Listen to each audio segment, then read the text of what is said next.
The story begins in an abandoned construction place in the middle of the night. We see a boy being surrounded by a group of evil people who are armed with dangerous weapons while hanging above a cage full of zombies who are eager to eat the boy. We learn that the boy's name is Jiang Zioyong. The woman asks if life is meaningless for him now because all of his friends are dead while she asks that. The cold sweat drips all over his face, and Jiang remembers the good times he had in the past with his friends and says to himself that it is all my fault that you guys ended up like that and regrets that things went that way. Jiang gets mad and screams at the evil woman that she deserves a miserable death, and that how a person can do something like that to fellow humans. The evil woman with a satisfied face is clinging to a man with a good build, and while she does so, she says that Jiang is angry at her again. The man suggests to torture him slowly so she can vent her anger at him for having such a foul mouth. The man thanks Jiang for the supplies, and because of the supplies they can live a comfortably live for a few more months before the supplies run out. But while he does so, he clicks a button, and so because of that, Jiang falls with full force to the ground in the cage full of zombies who immediately get alerted by his presence. The zombies who are starving are running with full speed to Jiang, and once they get to Jiang, they begin to eat him alive, while we see that Jiang is coughing up blood because of the damage he is getting. Jiang thinks to himself that if he had another chance to live again, he would make better use of it, and that he would make them pay for what they did to him and his friends so that he would never experience something like that again in his life. Jiang, who wakes up again after experiencing something terrible, gets called upon by the same evil woman who betrayed him in his previous life, and while the woman screams that he didn't put her name to the house deed, he couldn't grasp the situation he is in right now because he thought to himself that he had died just a second ago. Jiang looks around and thinks to himself that could it be that I have been reborn before the time of the apocalypse and that they gave me a chain to redo life. He says that in his last life he has been deceived by Jiang. We learn that she stole the inheritance left by his parents and made him homeless, and because of that he had to sleep on the streets in the cold weather. We also learn that later that time a global catastrophe occurred, so because of that most people were turned into zombies and plunging the world into chaos. With the help of friends, he survived and built a safe zone to survive the apocalypse until it is safe to walk around again. But he couldn't have known that the deceitful Jiang pretended to be a desperate person seeking his refuge and sympathy. In the end, she betrayed him and let the enemy inside to destroy him and his friends. We move back to his house where Jiang is screaming at him while saying 400,000 yuan and not a penny less. Jiang, with a serious face expression, stays silent while looking at her. The evil woman gets angry and asks if he heard her. Jiang thinks to himself that he cannot act impulsively now, so he needs to wait when it is the right moment. The evil woman says that she will give him a week time for him to make everything right, but Jiang cuts her off and says fine, I got it, so she needs to go while pushing her to the door. This shocked the evil woman a bit and thinks to herself that when did Jiang become so assertive, and asks if he wasn't her lackey before. Jiang closes the door and turns around.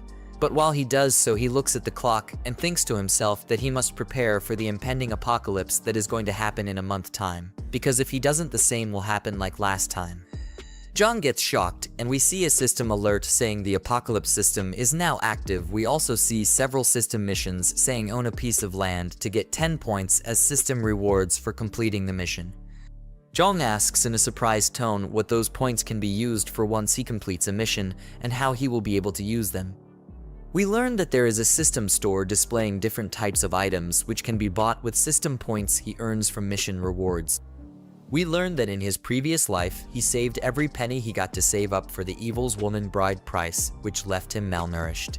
Jiang picks up his phone and gets a message saying, "Are you full?" And he thinks to himself that the zombies will be everywhere in a month's time, so he should eat good food until that happens. We move to an expensive-looking building. We see nice-looking food on the table, and Jiang asks to himself if this is the legendary Michelin 3-star expensive takeaway. He wonders what a 300 yuan braised pork tastes like.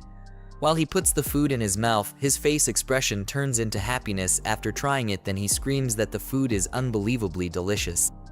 We see that the neck is enjoying his food like a pig, but gets surprised to hear a message from his phone when he is just enjoying his food.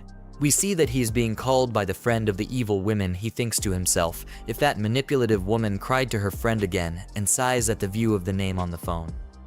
The friend gets angry at Jiang for treating her friend like that, and says that she only wanted him to prove his love to her. She also says that if you can't give her property, how can you love her, which is the stupidest thing I have ever heard. She says that Jiang was testing him a little and that he failed miserable, but if he brings 1 million by the end of the day in cash to them, she might help him to get her back to him. Jiang gets angry at her and says, "Who do you think you are for testing me like that?" and that she needs to get lost. The friend is trying to respond, but Jiang ends the call before she can do so. Jiang lays back on the couch and thinks to himself that he will build the strongest fortress on this land where no one dares to come, but not only is it becoming defensive, it is also built next to a water source and forest, so he will not run out of water that easily. We move to a hall full of people who are walking where the MIG gets greeted by a woman while she asks what he is looking for.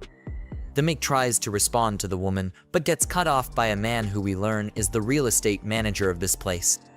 The real estate manager asks the woman to help the others move boxes in the back because they have a lot of toilet paper that needs to be dealt with. The woman tries to respond to her boss, but gets cut off before she could do so. The real estate manager asks if she has forgotten who taught her everything in this field of work, and with an angry tone sends her to the back to help. The manager turns around and says to the MIG that a broke loser in cheap clothes can't even afford a toilet, let alone a house to live in. The MIG, his face expression turns dark and gets angry, so he asks the real estate manager if he is looking down on people or if he is just an evil person. The real estate manager says that he looks down on dogs like him, and he further says that if the MIG can afford a toilet, he will live stream himself eating shit. Jiang says to the real estate manager that he will find some fresh, hot, steaming ones for him later to eat on stream. Jiang comes back to business and tells the lady worker that he is not here to buy a house, but to buy land for himself, saying this with a confident face. The real estate manager and the lady worker can't believe their eyes when Jiang pulls out a black pay card, and cold sweat drips from their faces. Every customer in the building is shocked beyond belief, so they are asking what Jiang means by buying land and if he knows how much money it will take to purchase a piece of land. Another customer explains that he has never seen anyone buy land so easily. They exclaim that Jiang must be a wealthy person to buy such expensive land. The lady worker still cannot believe her eyes and asks Jiang to please follow her because she will give him the best detailed introduction available. While they are walking away, the real estate manager, with an annoyed expression, says that everyone knows how to brag, but he is not capable of paying for such expensive land. Jiang takes a seat on a chair provided by the lady worker, who further explains that these are the land pieces they currently have available, so Jiang needs to look carefully at which piece of land he wishes to buy. Jiang explains that there is no need to do so, and that he will just explain what kind of requirements he needs for his land. After that, she will need to look for the land that fits his requirements. Jiang further explains his requirements, such as proximity to mountains and water, so he has a water source. He also specifies that it needs to have convenient transportation and should have large buildings on top of it. The lady worker thinks hard before she answers, but is interrupted by the real estate manager, who adds that there is a piece of land in the East District that fits Jiang's requirements.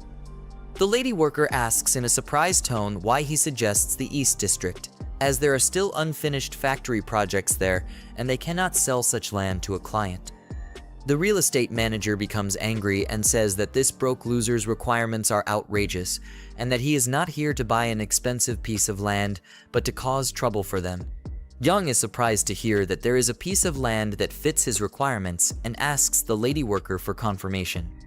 She responds positively but further explains that there are still unfinished factory projects because the construction team leader ran off, and there is no one to finish the work in time. Jiang thinks to himself that it is a great location because it fits all of his requirements. He further says that if he puts up barbed wire, it will be easy to defend, and the unfinished factories will also save him a lot of money.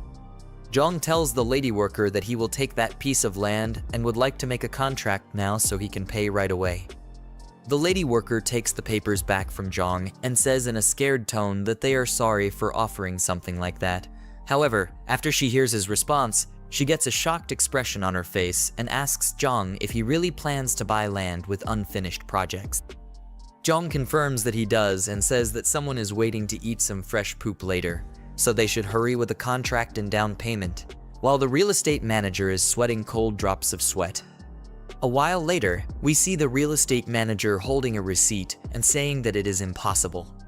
He further says with a dumbfounded face that he really paid a $300,000 down payment and questions how someone can buy such expensive land with unfinished projects on it. Jiang explains to the real estate manager, who still cannot believe his eyes, that he made the down payment and that it is up to him to perform in front of the camera, so he should at least enjoy it. Having had enough, Jiang walks away, while other customers tell the real estate manager that they have turned on the live stream, so he needs to hurry up.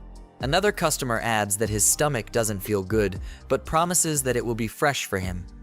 Jiang thinks to himself that he has spent all the bride money on buying that piece of land, but now he needs to figure out how to get money to stockpile supplies for himself. As Jiang ponders, a fat man walks past him and wonders if that was indeed Jiang. The fat man continues to his destination, but is surprised to see the real estate manager being forced to eat poop after making a deal with Jiang. The real estate manager, in a state of shock, protests that he doesn't want to eat poop, but the people ignore him and keep putting the poop in his mouth. The fat man, now angry, exclaims about what the hell is happening in his absence. We then move to the evil woman, who is meticulously doing her nails. She receives a call from the fat man and answers, greeting him and asking if he remembers her. The fat man cuts her off, asking if she knew that Jiang went to the real estate company to buy an expensive piece of land. The evil woman gets upset and asks how a broke loser like Jiang could afford something so costly. The fat man explains that it was a $300,000 down payment, so he must have used the bride money. The evil woman becomes even more upset, fuming about how Jiang could use her money, but the fat man calms her down and tells her she needs to figure out what's going on with him. The evil woman says that she will expose Jiang online for using her money, and for doing so behind her back. We then return to Jiang, who thinks to himself that buying supplies and building a base requires a lot of money, and he doesn't know where he can get such an amount when he's broke. Suddenly, there's a loud bang on the door, which surprises Jiang. It turns out to be the evil woman with her friend. Jiang asks what they are doing there, but the evil woman cuts him off, accusing him of spending her money behind her back.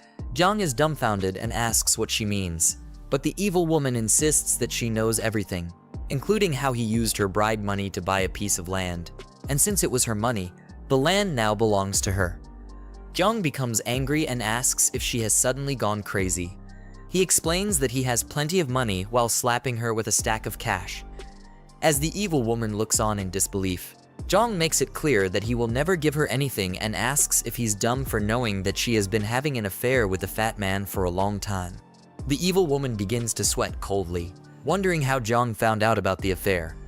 Her friend jumps in, saying that it's just a misunderstanding between a couple and that they need to take it easy. Jiang interrupts, stating that there is no misunderstanding and that a cheating woman like her is not his girlfriend. He tells her to go back to the fat man and, irritated by her presence, slams the door in their faces. The evil woman, left outside, thinks to herself about how Jiang knows about the affair since they were very discreet when booking rooms. The evil woman and her friend start to leave, but the friend stops her and asks if Jiang told the truth about her affair with the fat man and why she didn't mention it before they confronted Jiang. The evil woman uses the excuse that they only booked a room a few times. The friend, concerned about how everything has spiraled out of control, suggests that they should go back and come up with a plan to handle Jiang. The evil woman agrees, saying that it is the only thing they can do at the moment. However, the friend thinks to herself that since the evil woman messed up with Jiang, she now has a chance to claim Jiang for herself. After all, they are good sisters, but she's not holding back. We then move back to the construction site where Jiang has bought the land. Jiang is asking a middle-aged man how long the renovations will take to complete. The middle-aged man, clearly perplexed, asks Jiang what kind of force he has offended to require such extensive renovations. Jiang explains that he doesn't need to know the details and that asking too many questions isn't helpful. He then inquires about the cost to complete the work within a month. The middle-aged man tries to explain that it's impossible to finish in a month, but is cut off by Jiang, who says that if he doesn't want to do it, he'll find someone who will. The middle-aged man reluctantly agrees, but clarifies that his concern isn't the timeline, but the cost that will need to be paid. Jiang asks what the price will be, and the middle-aged man explains that because the construction needs to be expedited and the work intensity will increase, the cost will need to be at least this amount. Jiang, surprised, asks if $20 million is enough. The middle-aged man confirms that it is and adds that Jiang needs to pay a $5 million deposit before they can start building. Jiang says he will transfer the money within a week and instructs them to hurry up with the construction. The middle-aged man tries to respond, but is cut off by Jiang, who adds that if the deposit isn't paid, the land will be his, so the man shouldn't worry about the payment. The middle-aged man agrees and acknowledges Jiang's terms. Suddenly, the friend of the evil woman calls out to Jiang. He turns around with a confused look on his face. The friend clings to Jiang's arm and asks him what he is doing there. As the crazy witch's friend clings to Jiang innocently, she asks him what he's doing there. Jiang looks down at her in anger and remembers that she was the one who persuaded the crazy woman to swindle him out of his family's property in his past life. He swore to pay her back twice the misery he suffered, with his face still filled with rage. The friend, on the other hand, was still asking what he was doing there while trying to act like a good girl. She asked him if this was the land he bought and complimented the scenery, calling it a very nice place. She then asked if he planned to build there, while desperately squeezing her melons against his arms. Jiang pushed her away and told her that whatever he was building had nothing to do with her. The girl was completely shocked at his actions. She didn't think a pathetic loser would have the mind to push away a hot chick like her. She asked herself what was going on and didn't understand why Jiang was acting so weird that day. In a normal circumstance, just touching her hand would make him blush and his heart race. But now he was completely irritated by her presence. Even after deliberately caressing his hands, he still had no reaction towards her. While she was angry and nervous, Jiang went ahead to talk with the construction workers and told them that the gates needed to be expanded. The crazy girl's friend called out to him, but he just ignored her like a piece of garbage. Since he had broken up with Jiang, the friend didn't want to miss the opportunity to take Jiang for herself. She saw it as a golden opportunity for the land to be hers. She gritted her teeth and clutched her hand in desperation as she thought about how to make things work in her favor. Back at Jiang's home, he sat down on his couch with the documents of his newly bought land laid out on the table. He said that he had pledged the house to the bank, but it only got him $3 million, which wasn't nearly enough for the first phase of the construction. He needed to figure out how to get more money into his broke pockets. With a serious look on his face, he thought that since the apocalypse was coming soon, it wouldn't matter if he sold the house multiple times, and then concluded that he would do just that. Suddenly, he heard loud bangs at his door and a voice yelling at him to open it. As he walked to open the door, he said the voice belonged to his downstairs neighbor, Grandpa Lai. The old, rickety man was a nuisance who had some money, and he owned the first and second floors of the building where Jiang lived. Lai also wanted to buy Jiang's third floor, but the house was meant to be his matrimonial home, which was why he didn't want to sell it. As Jiang grabbed the door handle, he said that the old man was always causing a ruckus, splashing paint, dumping garbage, placing funeral wreaths, and jamming the locks. He opened the door, and Grandpa Lai immediately accused him of going clubbing the previous night. Jiang yelled back at the man and asked if he was done with his silly theatrics. He told the man that he went to bed before 10 last night, so there was no way he could have gone clubbing. Lai said that he didn't care and that he heard something, but Jiang cut him off and told the old man to stop his annoying rambling. He was fed up with Lai and his crazy stunts. Since the old man wanted the house, Jiang said that he'd sell it to him. The old man was completely stunned and asked Jiang if he was really serious. Jiang looked down at the monkey-faced old man and said that he'd sell it on one condition, and Lai asked what it was. He told the old man that his new house wouldn't be ready until after 6 months, so he needed to stay there for that amount of time. Before that, the old man would have to pay him a total of $5 million for the house all at once. With that, he'd be able to pay off the loan on his new house. Lai was about to respond, but Jiang cut him off and said that if he didn't agree, then he should forget it, while slowly closing his door. Lai stopped the door, pushed his head in, and nervously said that they'd have to sign a contract to avoid any regrets. Jiang looked really irritated as he looked at the ugly old man and told him that the contract wouldn't be a problem. Of course, with a plague coming in a month's time, Jiang had successfully swindled the old fool. He closed his door and cursed the old man out, telling him to stay in his house and wait to meet his maker. Jiang began going through his phone, calculating the old man's 5 million together with the 3 million loan, which came to a total of 8 million. The system popped up and showed that he had completed the first task of owning a piece of land. With that, he claimed the system's reward. The next day, he went into the city to complete the next task, which was to get a year's worth of supplies. He breezed through the shopping mall, collecting many items that could be useful to him.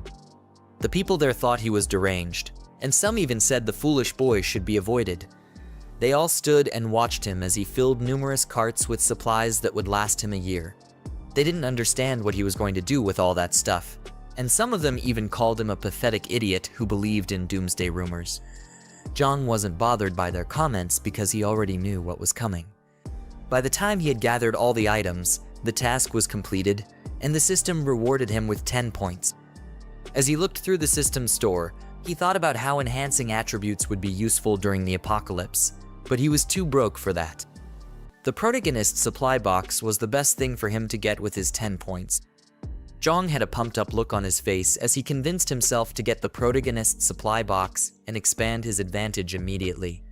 He bought the box, and his 10 points were deducted. The supply box popped out with an infinity symbol on the top of it and question marks around its body. When the box gets unlocked, we see the system information pop up and tell him that he got a level 1 space ring. The ring had a huge spatial space of 500 cubic meters, and time in the space was static. Jiang knew the first item he was going to get would be a gold one. With the time-static properties of the ring, it meant that fresh food wouldn't spoil. Jiang was happy about this information because he was a good-for-nothing idiot who didn't know how to cook for himself. After that, the system brought up his next task and told him to get supplies for 10 years, with the reward for that being 20 points. As that happened, the store manager walked out with some guards and asked who was causing trouble in his store. He looked like a mangy mutt as he asked Jiang to identify himself.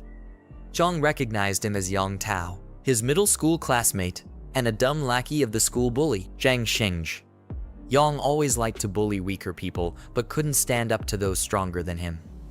We see that in the past, Yang and a couple of other dumb-looking idiots bullied Jiang and asked him for a protection fee. During that encounter, Jiang told them to screw off, and that Sheng should come collect the money if he wants it. Anyway, he was surprised to run into the same blockhead at the store, much less as a manager. Yang told him to return all the items he put in his cart or else. Jiang cut him off and mocked him for still bullying weak people and acting like a useless wimp in front of those stronger than him. He told Yang that he was there to make a purchase and asked if that was how Hurenfa treated its customers. Yang thought he was crazy for actually saying he was going to purchase all those items. He told Jiang to pay for them immediately or else he would get rough-handled. An hour later, all his items were scanned, and the cashier printed out the total. As Yang was told the total price by the cashier, he handed out the payment terminal to Jiang and yelled at him to pay immediately. With a spark of confidence in his eyes, Jiang swiped his card as if he were in a battle. The transfer was successful, but Yang didn't look too happy about that. As he walked away with his guards, Jiang called him back. Yang was already pissed off enough, and he asked Jiang what he was doing. Jiang told him to apologize for his rude behavior, or else he would return all the goods that he just purchased. The store manager felt insulted and told Jiang not to push his luck, but the other customers interrupted him and told him to apologize. They told the blockhead that an apology wasn't much, and if he didn't, they wouldn't let it go. One of them had even started recording and was ready to make Yang a famous piece of shit. Jiang told him again to apologize, and if he did, Jiang said he would buy 10 times the amount of items he had already bought. Yang didn't believe his words, so Jiang told him to bring the POS machine so he could show his balance. He swiped his card on it, and Yang was shocked to see that the pathetic weakling he knew had over 7 million. It was an amount that he had never attained in his wretched life. Once again, Jiang told him to apologize. With no choice, Yang bowed down like a peasant and said he was sorry. As he bowed, Jiang patted him on the head and told him not to be so reckless in the future and to leave room for others. Yang had an utterly defeated look on his face, but he couldn't retaliate since it would only bring more trouble for him. He asked Jiang what he was doing with all the things he bought, and the Mick said he was planning a big venture. Jiang told him that the supermarket's inventory wouldn't be enough for his venture and that he needed a wholesaler. Jiang turned back his head and asked Jiang if he knew some wholesalers since he worked at the store. Surprisingly, the wholesaler he knew was Sheng, the dumb bully who always extorted Jiang in school. Jiang quickly called Sheng and told him that he had found a big client. Jiang looked disappointed at the fact that Jiang was still Sheng's useless slave. He wondered how much gray income the two of them could have made in the supermarket. After that, Jiang and Jiang went to a warehouse. A badass car swiftly drove in and nearly turned Jiang into a cadaver. Jiang was angry at how arrogant the driver was. The driver, Sheng, stepped out of the car, smoking a cigarette and puffing the smoke clouds in the air. Jiang introduced him to Jiang and asked if he remembered him from their high school days. Sheng proved that all the smoke had clogged up his ears as he made Jiang repeat himself. He finally said that he remembered who Jiang was and blew smoke on his face. He referred to Jiang as the guy with a bit of a backbone. He tugged at Jiang's hoodie drawstring and called it a fake designer brand. Sheng said he hated people like him who pretended to be rich when they weren't. Jiang replied by saying that he didn't know if it was a designer brand and that he just bought it from a random store. Sheng grabbed Jiang's head and yelled at him for bringing such a useless guy as a client. He told Jiang that his time was wasted with Jiang's presence and kicked him in the butt. Jiang tried to explain that his client was a really big one, but Sheng didn't believe the idiot's words. He said that he could tell who was rich, and he wasn't because he had been in the business for many years. But it was obvious that his brain and eyes were also clogged up from his rubbish cigarettes. Jiang felt his aura wasn't working and said that he couldn't intimate illiterates like Sheng, who looked down on people. Sheng arrogantly grabbed him by the collar and told him to repeat what he just said. But Jiang wasn't fazed by the fool. Jiang repeated himself and said that he looked down on people, but Sheng focused on the part where he was called illiterate.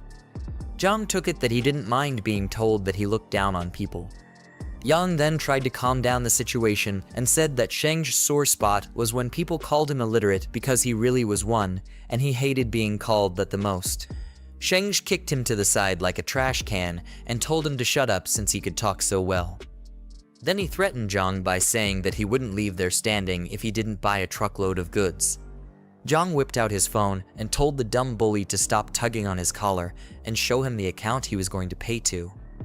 Seconds later, he wired $1 million to Sheng, who was surprised to see such an amount of money. He looked completely baffled as he read the transfer details on his phone. Jiang let him know that there was no other reason for him to be there. He said he was going to buy $5 million worth of goods. Then he told Sheng to load up the truck with the rest, and he would pay the balance when the goods were ready.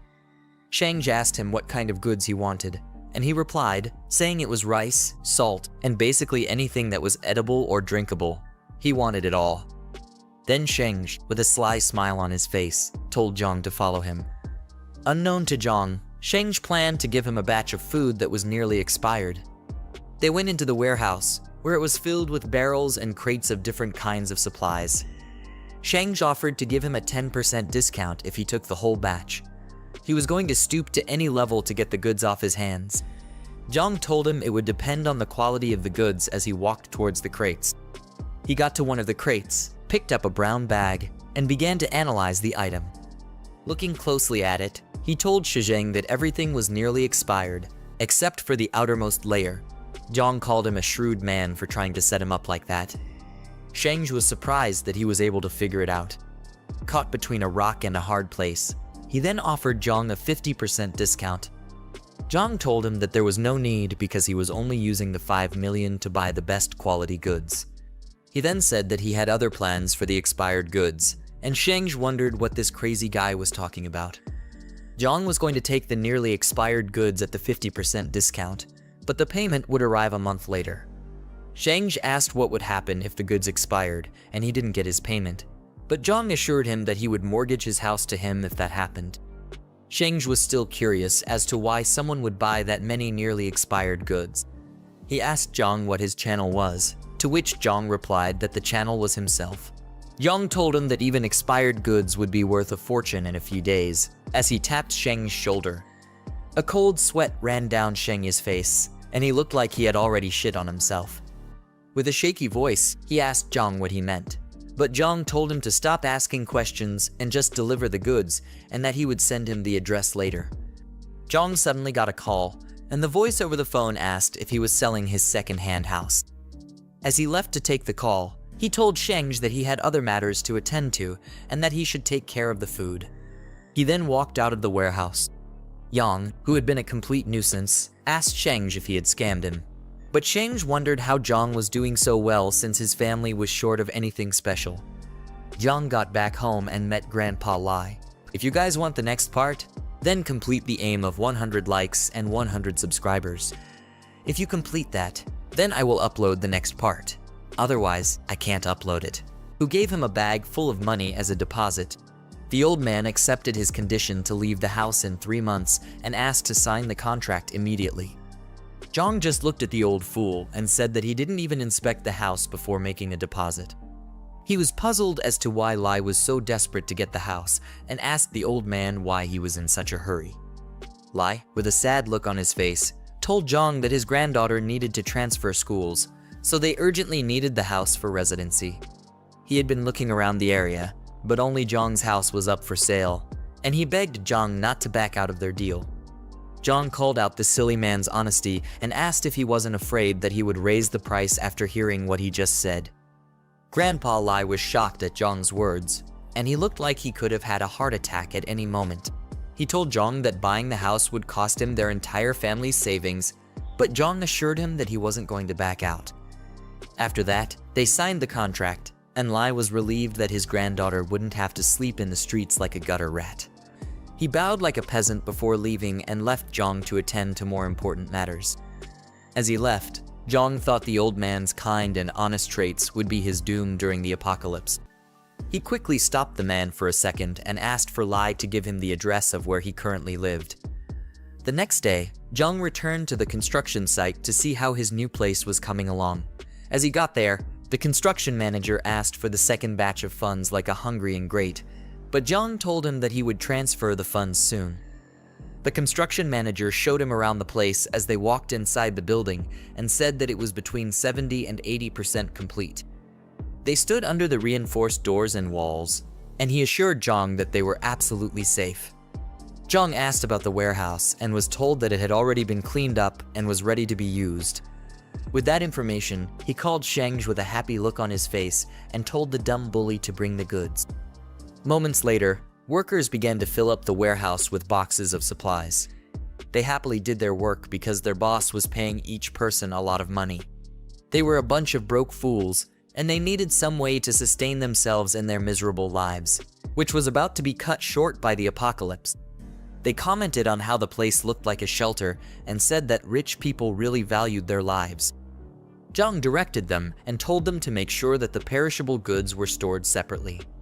After a work-filled day, the underpaid interns started leaving the warehouse when night came. As they left, Jiang stood in front of his tower of supplies and was happy to be done with that task.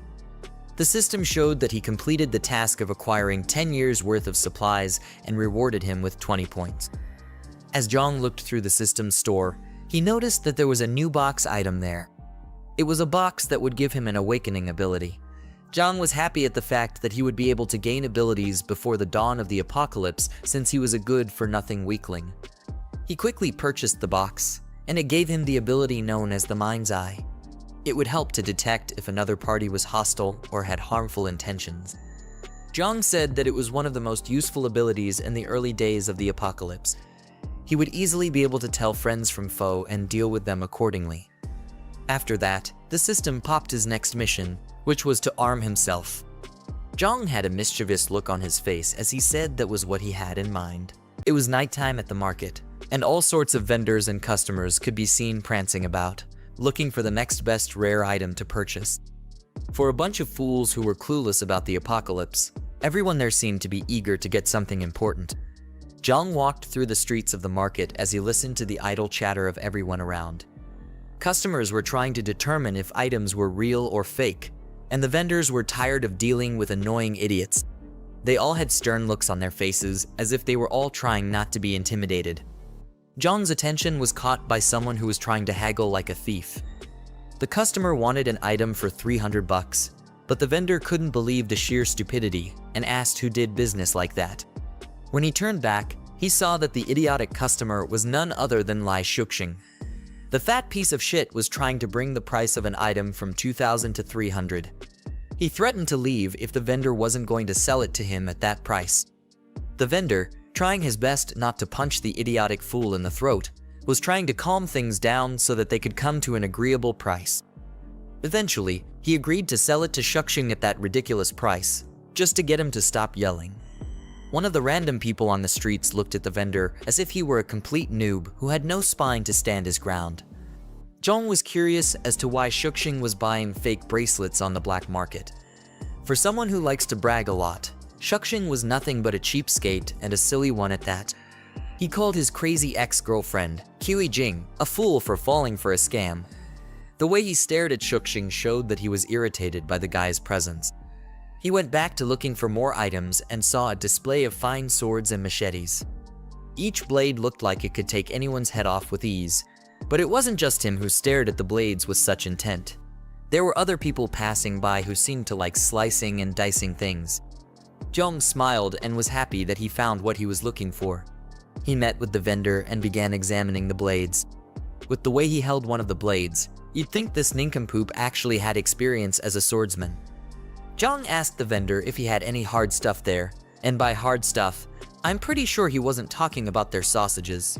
Anyway, the vendor didn't want to waste time with a loser like Jiang, so he showed the knife sharpener to him and told him to get to work if he wanted something hard. The vendor said that he could also buy a baton if he was too lazy to sharpen the blade himself. Jiang, with a mean look on his face, still insisted that it wasn't hard enough and he needed something harder. Yeah, this whole conversation was getting really sus. The vendor felt annoyed by Jiang's words and questioned if he was there to cause trouble. He had a camouflage jacket on, which gave the impression that he was a veteran who was skilled in taking care of wastes like Jiang. His facial expression changed when he suddenly got a credit alert on his phone. Jiang had transferred a substantial amount of money to the vendor, and this calmed him down. The vendor was shocked to see how much an ugly kid sent to him, and he couldn't believe it. Jiang, with a happy expression, showed that it was he who transferred the money and told the vendor to pipe down. He was serious about getting something hard to satisfy himself. You know what I mean? After that, the vendor told his assistant, Xiaoxiang, to watch the stall, while he directed Jiang to somewhere private where he could get the hard stuff he'd been craving. He said that talking outside was inconvenient and pointed the way to Jiang. Rather than a warehouse, they went to what looked like a casual person's home. I guess he was serious about giving Jiang that hard stuff. I'm just joking. When they got inside the building, the vendor showed him different kinds of homemade guns enough to at least kill chickens, and they were quite cheap too.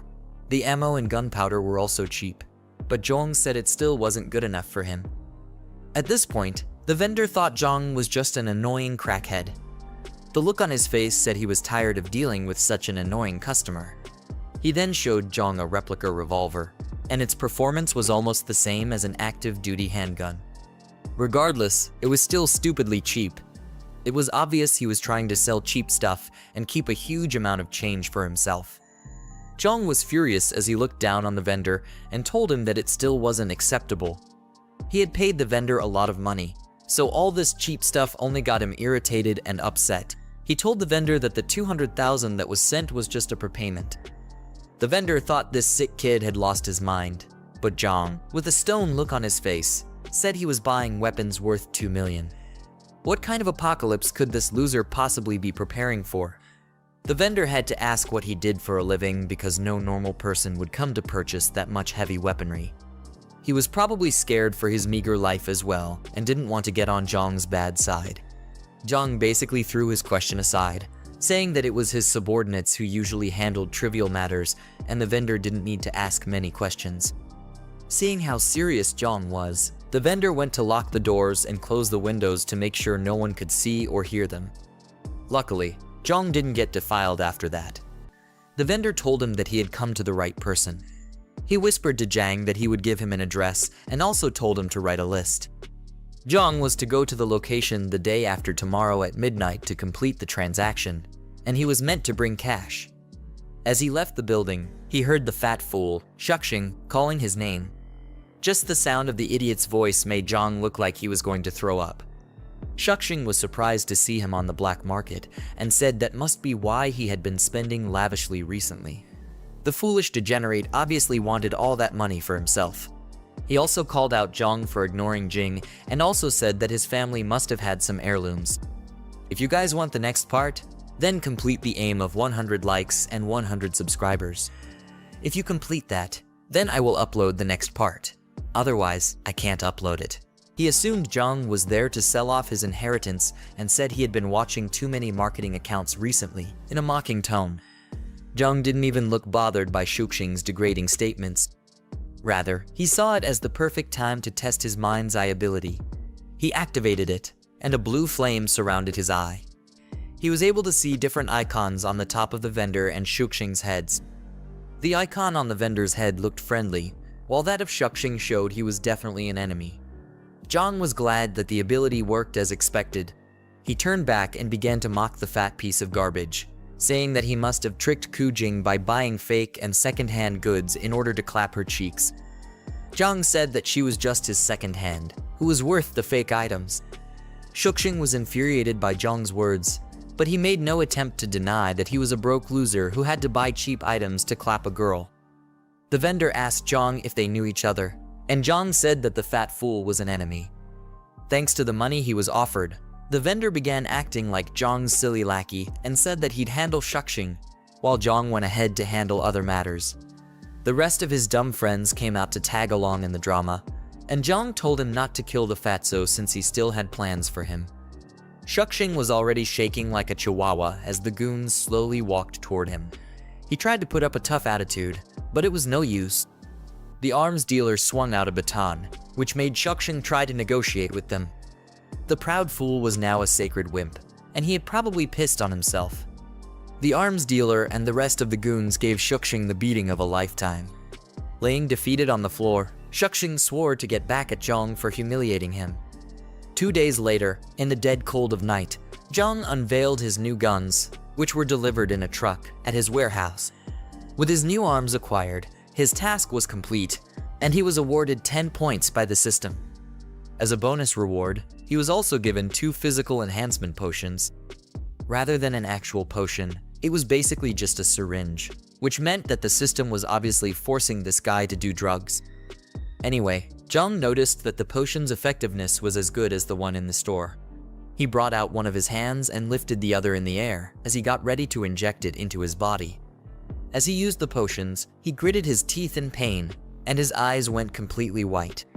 It was either he was feeling ecstatic like a junkie who just got his daily dose, or this idiot was about to die. Luckily, his second chance at life wasn't about to be wasted so easily. According to him, the average adult male had a strength of 5, but with the added 2 points from the potion, he got a 40% increase. He rolled up his fists as if trying to get a good feel of his new strength, but he still looked like the same old useless loser. Still, it wasn't enough for him. Jiang opened up the system's store and looked through the 2 items that were left. He decided to maximize his advantage by buying an extra physical enhancement potion. While injecting himself, he winced like a little girl who was getting touched inappropriately. The extra potions brought him to a total of 8 points, and he had 60% more power than the average person. All that was left was to find a punching bag to test his new powers on. He looked to the wall by his side and saw some bags of cement and a couple of rods on the floor. As he picked up one of the rods, he looked like he was still unsure about his new powers, but there was only one way to find them. He pulled out some sweet Bruce Lee moves as he kicked the rod, bending it and sending it flying towards the wall, which also cracked the wall. With his new strength, Jiang felt like a big bad boss who was not to be messed with in any way. He was sure that he would be able to easily handle early-stage zombies when they showed up. After that, he decided to store the guns in the space ring since they wouldn't take up much space there. The weapon crates shrunk and flew into the ring as if they were being sucked in by a black hole. The day after tomorrow was going to be the first day of the apocalypse, so Jiang was trying to make sure that there was nothing else he had to do. Flashing through his mind was the memory of Grandpa Lai, telling him about his granddaughter and how they needed his house for residency. Jiang felt stupid that he couldn't completely ignore the old man's unfortunate situation, even after suffering at the hands of human treachery. He decided to send the man some essential supplies for the apocalypse, but it was up to the old fool to survive or become a tombstone. Jiang said it was going to be his repayment to the old man for funding his apocalypse plan. The next day, a black car pulled into what looked like an abandoned neighborhood. Jiang stepped out of the car and said that whoever was going to look for this filthy slum definitely needed some kind of GPS. He had to walk all the way to the top floor where Grandpa Lai was staying so that he could deliver the supplies. From the looks of it, the old man was a broke fool, and Jiang said he had a screw loose in his head for living in such a cheap place. Before knocking on the door, he remembered to take out the supplies from the space ring first, so he wouldn't have to get into a long explanation with the old man. After setting out all the boxes, he knocked on the door, and Lai crawled with his rickety legs to open it. As he opened the door, he already started saying that he would pay his rent by next Monday, but he had no idea who he was talking to at first. It was obvious that there were barely any working brain cells left in the man's head. Seconds later, his eyes sparked open, and he recognized that the person in front of him was Jiang. He was even more surprised to see the huge number of boxes that surrounded Jiang. It's as if his eyes finally started working well, and he asked Jiang what all the boxes were for. Jiang said he'd explain later and asked the man to help move all the boxes into his home. They had to be discreet about it so that the nosy neighbors wouldn't think they were doing something illegal. Jiang ended up doing most of the moving because the old man was an incompetent piece of garbage. Lai wished he was like the young folk because of how much stamina they had. He said young folk like Jiang could move so much stuff in one go without being out of breath. But I'm pretty sure moving just one box nearly sent him 6 feet under. When they were done, check the room and the door to make sure it was sturdy enough. While he was still looking around, he told Lai to listen well to what he was about to say. The old man's eyes and memory were barely working well. He was definitely expecting too much if thought that Lai's ears would be working normally. Jiang told Lai that he should use the supplies wisely and that they would last him for half a year. Then a picture caught his attention, while the old man was telling Jiang to keep the supplies in his room because they would be moving in soon. Jiang didn't even pay any attention to the old man's words. He had given him the supplies, so if the old man wanted to continue being a fool, Jiang wasn't going to be bothered. The photo that caught his attention showed Grandpa Lai and a very beautiful, brown-haired young lady. He immediately recognized the pretty girl as Shanshan, probably one of the girls he had clapped in his previous life. Jiang didn't think she'd be the crazy old man's granddaughter. He asked Lai if his granddaughter was named Meng Shanshan, and Lai was surprised that he knew who his granddaughter was. He asked Jiang how he knew, considering that he had never mentioned her name to him before. Jiang's face suddenly turned very cold and serious as he asked Lai where Shanshan was. Now that his hot chick was in the picture, he couldn't possibly abandon her and her grandfather. Lai told him that she was still studying back in their hometown, but once they were able to move into Jiang's house, she would come around. In a flashback, we see Jiang and Shanshan sitting together, while she puts her head down and cries like an annoying brat. She complained about being the one who caused trouble for her grandfather. Jiang had a sad look on his face as the scenes flashed through his mind. He remembered that in his past life, Shanshan said her grandfather risked his life to rescue her from the captured high school. The old man was able to save her, but he met his maker afterward. With that in mind, Jiang swore to make it up to her so the same events wouldn't be repeated. He was determined to survive and make babies with her this time around. He told Grandpa Lai that he couldn't move houses anymore. Lai had a shocked expression and probably thought that Jiang had completely lost his mind. He thought Jiang was going to change his mind and begged the boy to reconsider his decision. But Jiang told him that the world was going to fall into ruin the next day and humans were going to be plunged into a cesspit of suffering. The house and his granddaughter's school status weren't going to matter in the face of all this. The old man was confused by Jiang's words. He had a perplexed look on his face, thinking that Jiang was probably the one with dead brain cells. Either that or the boy was mentally disturbed. Jiang told him to guide them to the school where Shanshan was so that they could pick her up, and he would have a new place arranged for them. The only expression that ran through Lai's face was confusion and fear.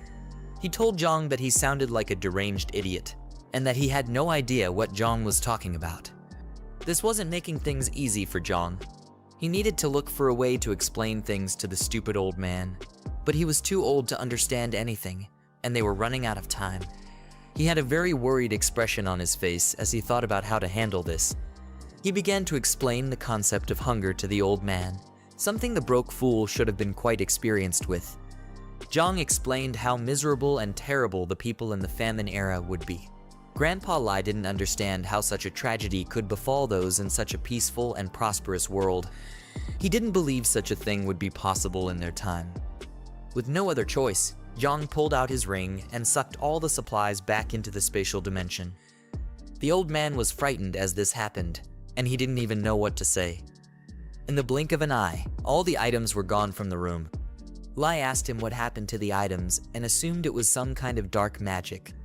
A powerful aura surrounded Jiang, and in a forceful tone, he told the old man that he had superpowers and that he could see the future. He said he wanted to live, and he also wanted Shanshan to live so they could make all kinds of happy noises together. Then he stated that from then onwards, everything was going to be done according to his words, and Lai would not be able to defy him. He demanded to be told where Shanshan's school was because there was barely any time left.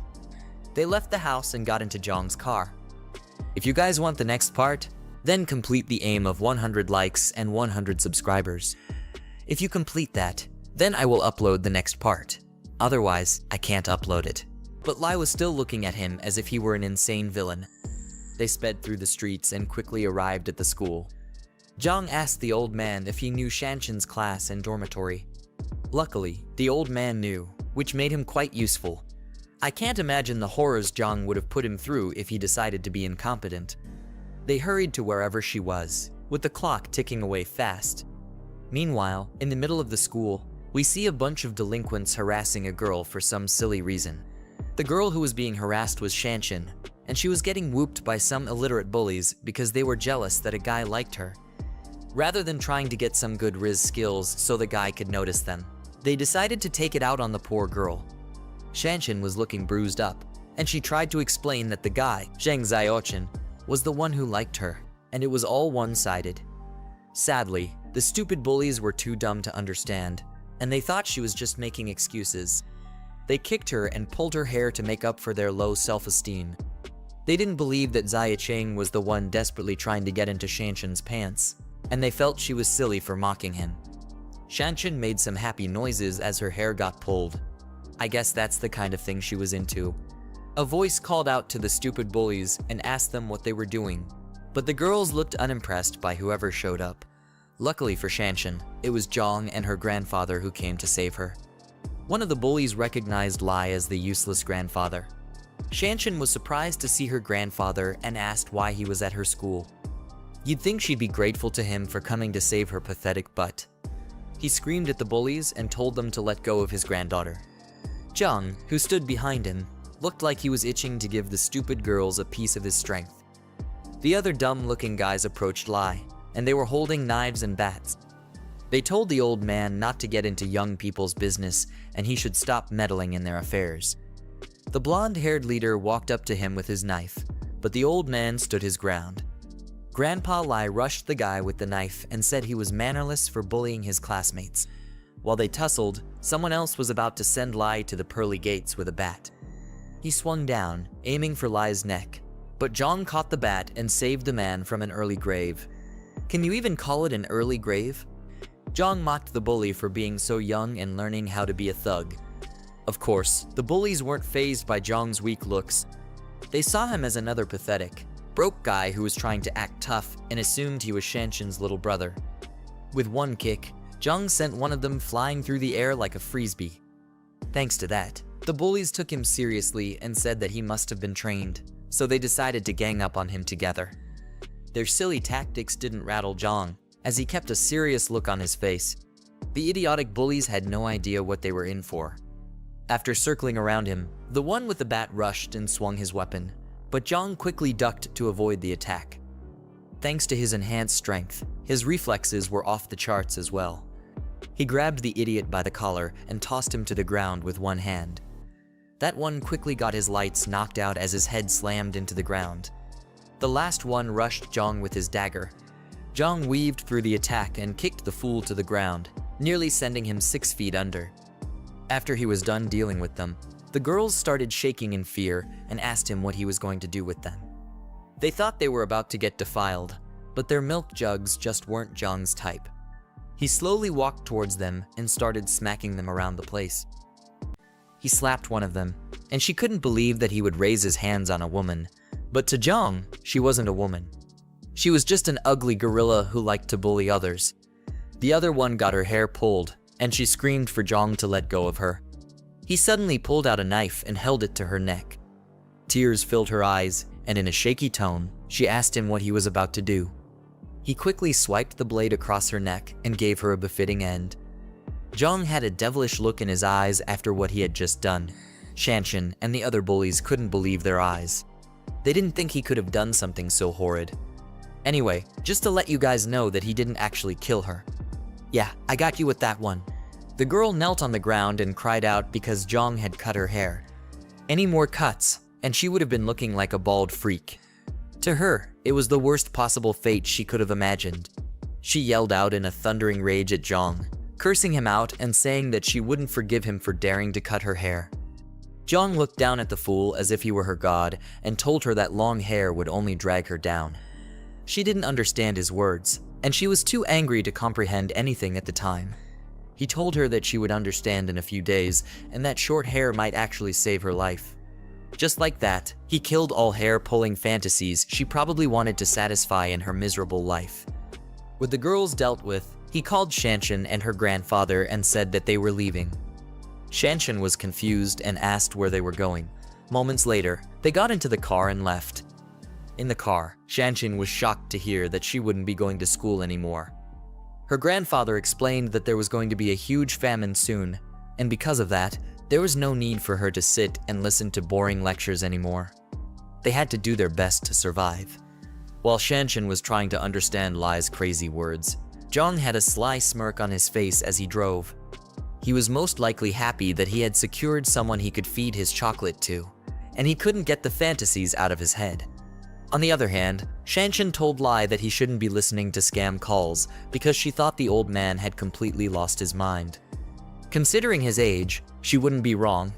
She argued with him and asked how much he got scammed for, and Lai tried to explain that he was telling the truth.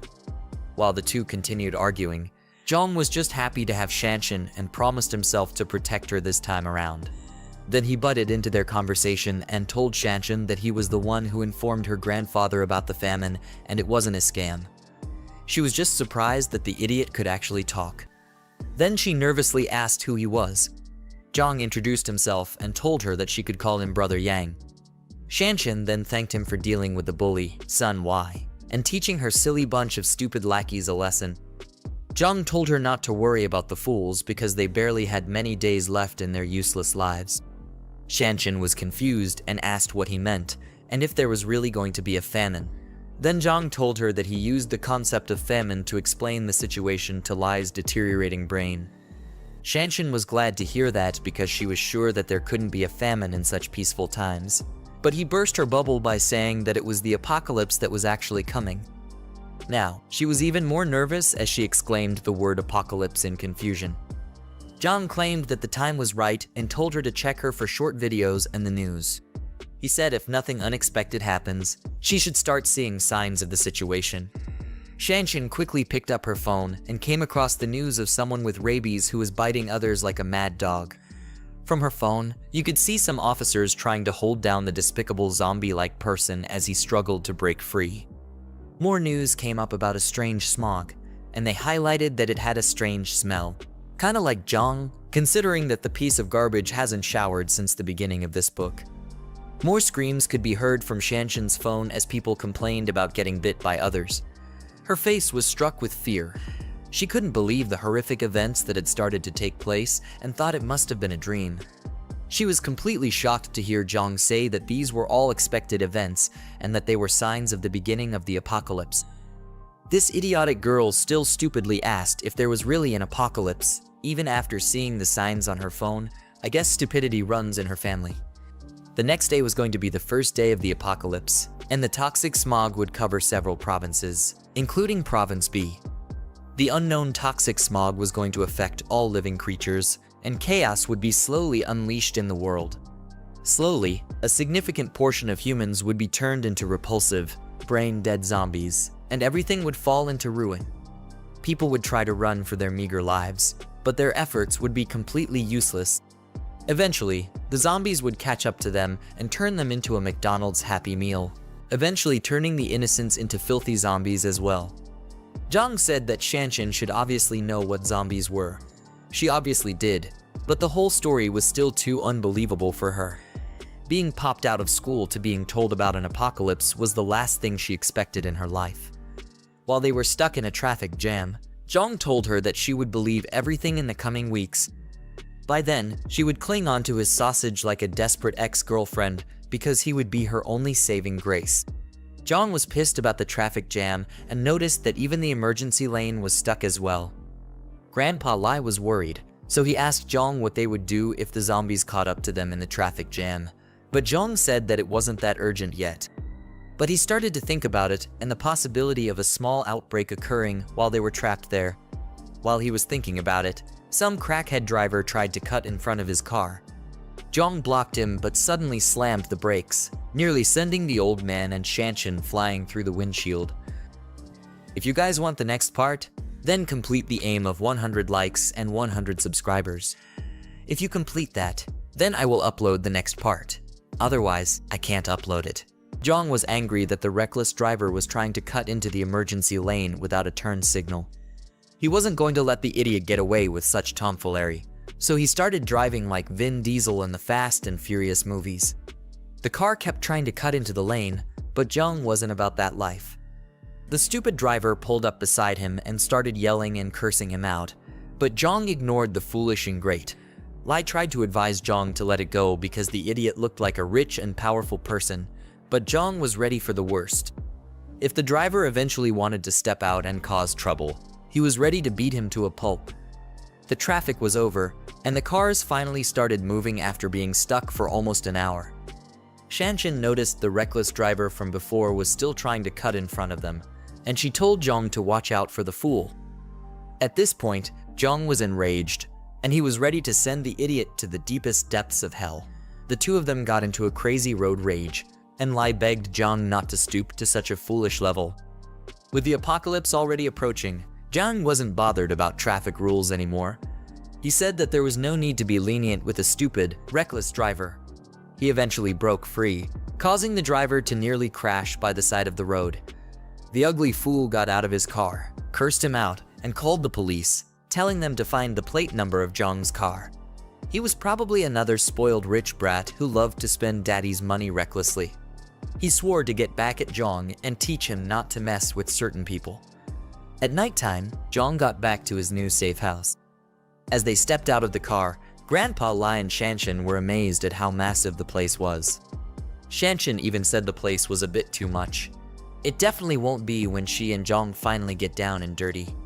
Jiang told them to get some rest because the following days were going to be a whole lot tougher. The next morning, Jiang was standing in front of his huge window while sipping a hot cup of coffee. Shanshan stepped out of her room, yawning and stretching, while stating that it had been so long she slept so well. She finally didn't have to wake up like she was at a boot camp and get ready for morning classes. Jiang looked glad that she was able to rest well. I guess he couldn't satisfy his urges yet since her grandfather was still with them. He then asked to go with him so they could check out the fortress together. You'd think they'd finally have some alone time, but Lai the Great Fool just had to tag along. As they took a tour of the place, Jiang told them that the walls were made of reinforced concrete and the remote-controlled gate was also made of pure steel. The only way to break through was with heavy weapons, so neither zombies nor regular humans could easily get in. He reminded them that without his permission, no other person was allowed into the fortress except the three of them.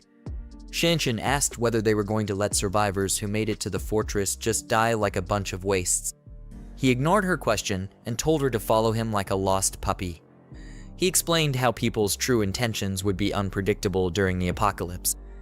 Being too kind would get them swindled, and humanity's dark side would fully show itself when the events begin to unfold. They walked to the back of the building and came to a place he called the buffer zone. They were shocked at how huge the place was.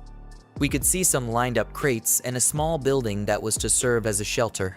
Jiang told them that if survivors came while he was away, the buffer zone could provide them with temporary shelter, but they would not be allowed into the fortress until he returned. Next up, he said he would take them to the food storage, which was the most important thing in an apocalypse. If they weren't able to find food, Jiang and Shanshan might have to start eating themselves, not in the way your dirty mind was thinking about. He said he'd show them the areas of food that would be distributed sparingly. As he led them into the food warehouse, he suddenly stopped to look back at them. He activated his mind's eye ability to make sure that Lai and Shanshan were truly on his side. The two of them looked confused because they didn't understand what he was doing. Jiang saw two happy emojis at the top of their heads and figured it was a sign of trust. It was his first time seeing it, which meant that the old man and his granddaughter completely trusted him with their lives. Jiang brought out a weapon crate from his ring and told them that weapons were the most important thing during an apocalypse. Isn't it supposed to be food? Anyway, he told them to make sure to keep it under their control and not let it fall into enemy hands. The two of them were shocked as they picked up a shotgun and a crossbow. It was as if they had slowly started realizing how serious things were. Lai, with a stupidly dumb look on his face, agreed to keep the weapons under control. With that done, the system popped up and showed Jiang that he had completed the task, which was to reunite with Shanshan. It then told him to find and rescue his former companion, Zhang Kai. Jiang was shocked to see that the system was trying to bring him and his comrades back together. As they stood by a huge glass window, he saw a huge arrow pointing him in the direction of where Kai was. It proved to be very helpful because he was really worried about how to find his comrades. While he ran out, he told Shanshan and Lai to remember everything he had told them and not to violate his instructions. Shanshan asked where he was rushing out to, and he said to recruit more people to strengthen their team.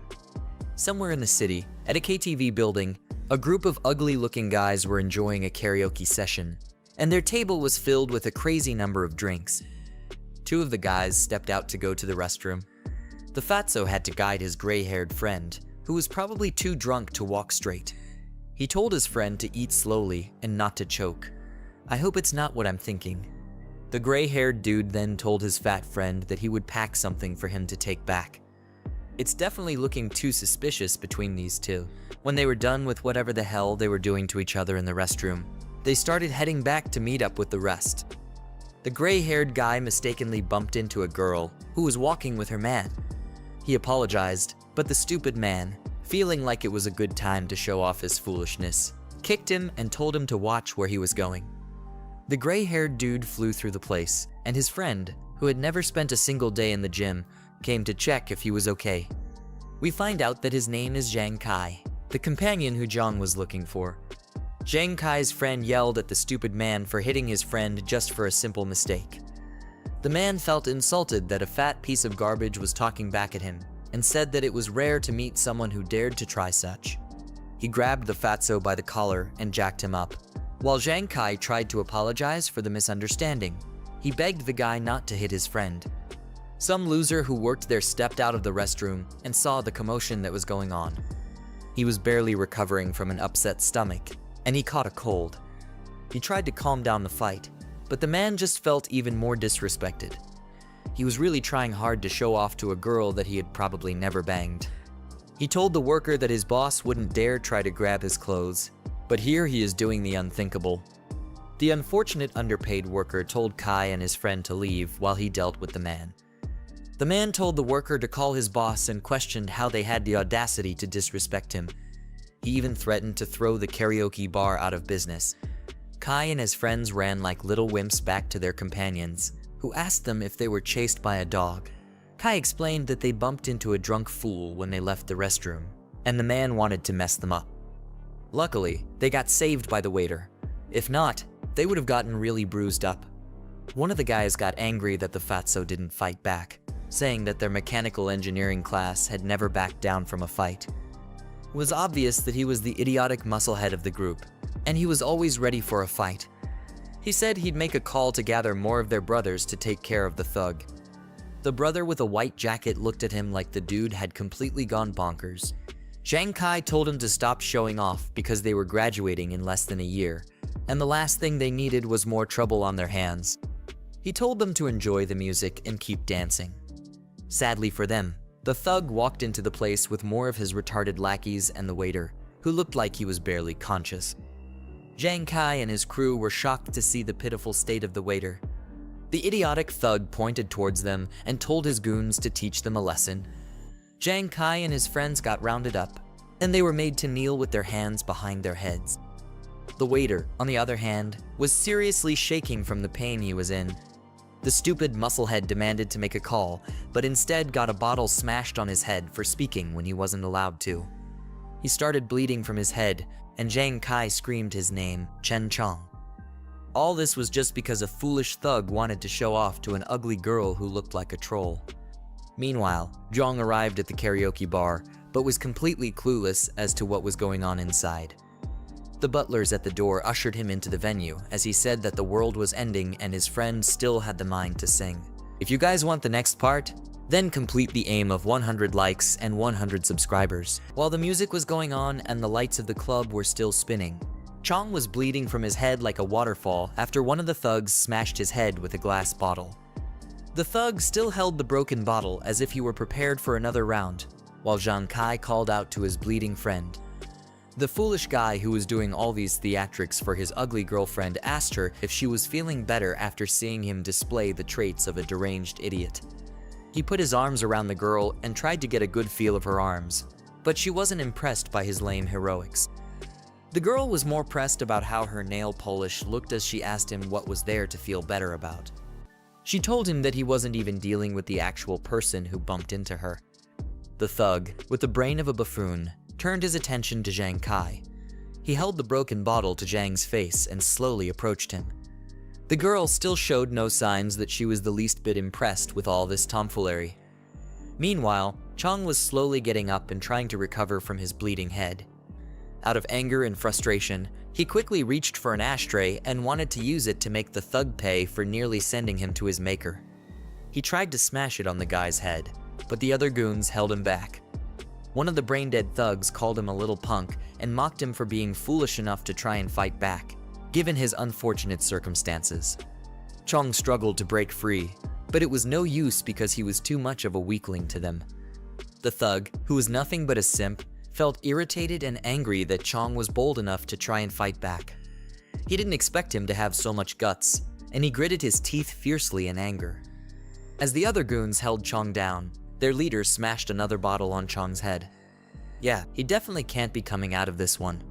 The wine splashed everywhere, and broken bottle pieces could be seen flying through the air. Chong was knocked out cold, and he slumped to the floor like a sinking rock. Jiang Kai and the rest of his friends were completely shocked at the horrid event they just witnessed. You could see the anger on one of the friends' faces, while the other two tried to call out to their friend. At this point, there wasn't any need for them to hold back anymore. They had tried their best to be calm and respectful, but it ended up quite bad for them. Jiang Kai and the fatso rushed towards the leader of the thugs to send him 6 feet under, while the last guy stood at the back, holding a baseball bat. On the other hand, one of the waiters was hiding in the corner and shaking like a pathetic coward. In the background, you could hear the thugs calling Jiang Kai a punk, and they were furious that he just wouldn't back down. Things got out of hand, and everyone was ready to go all out. Lao Si was told to grab one person and make sure that they never see the light of day again. While everyone was brawling and being a nuisance to the club, the waiter was in a lot of pain, and he groaned as a lot of cold sweat ran down his body. His body was shaking a lot, and you could see some purple veins pop out from his back and his forehead.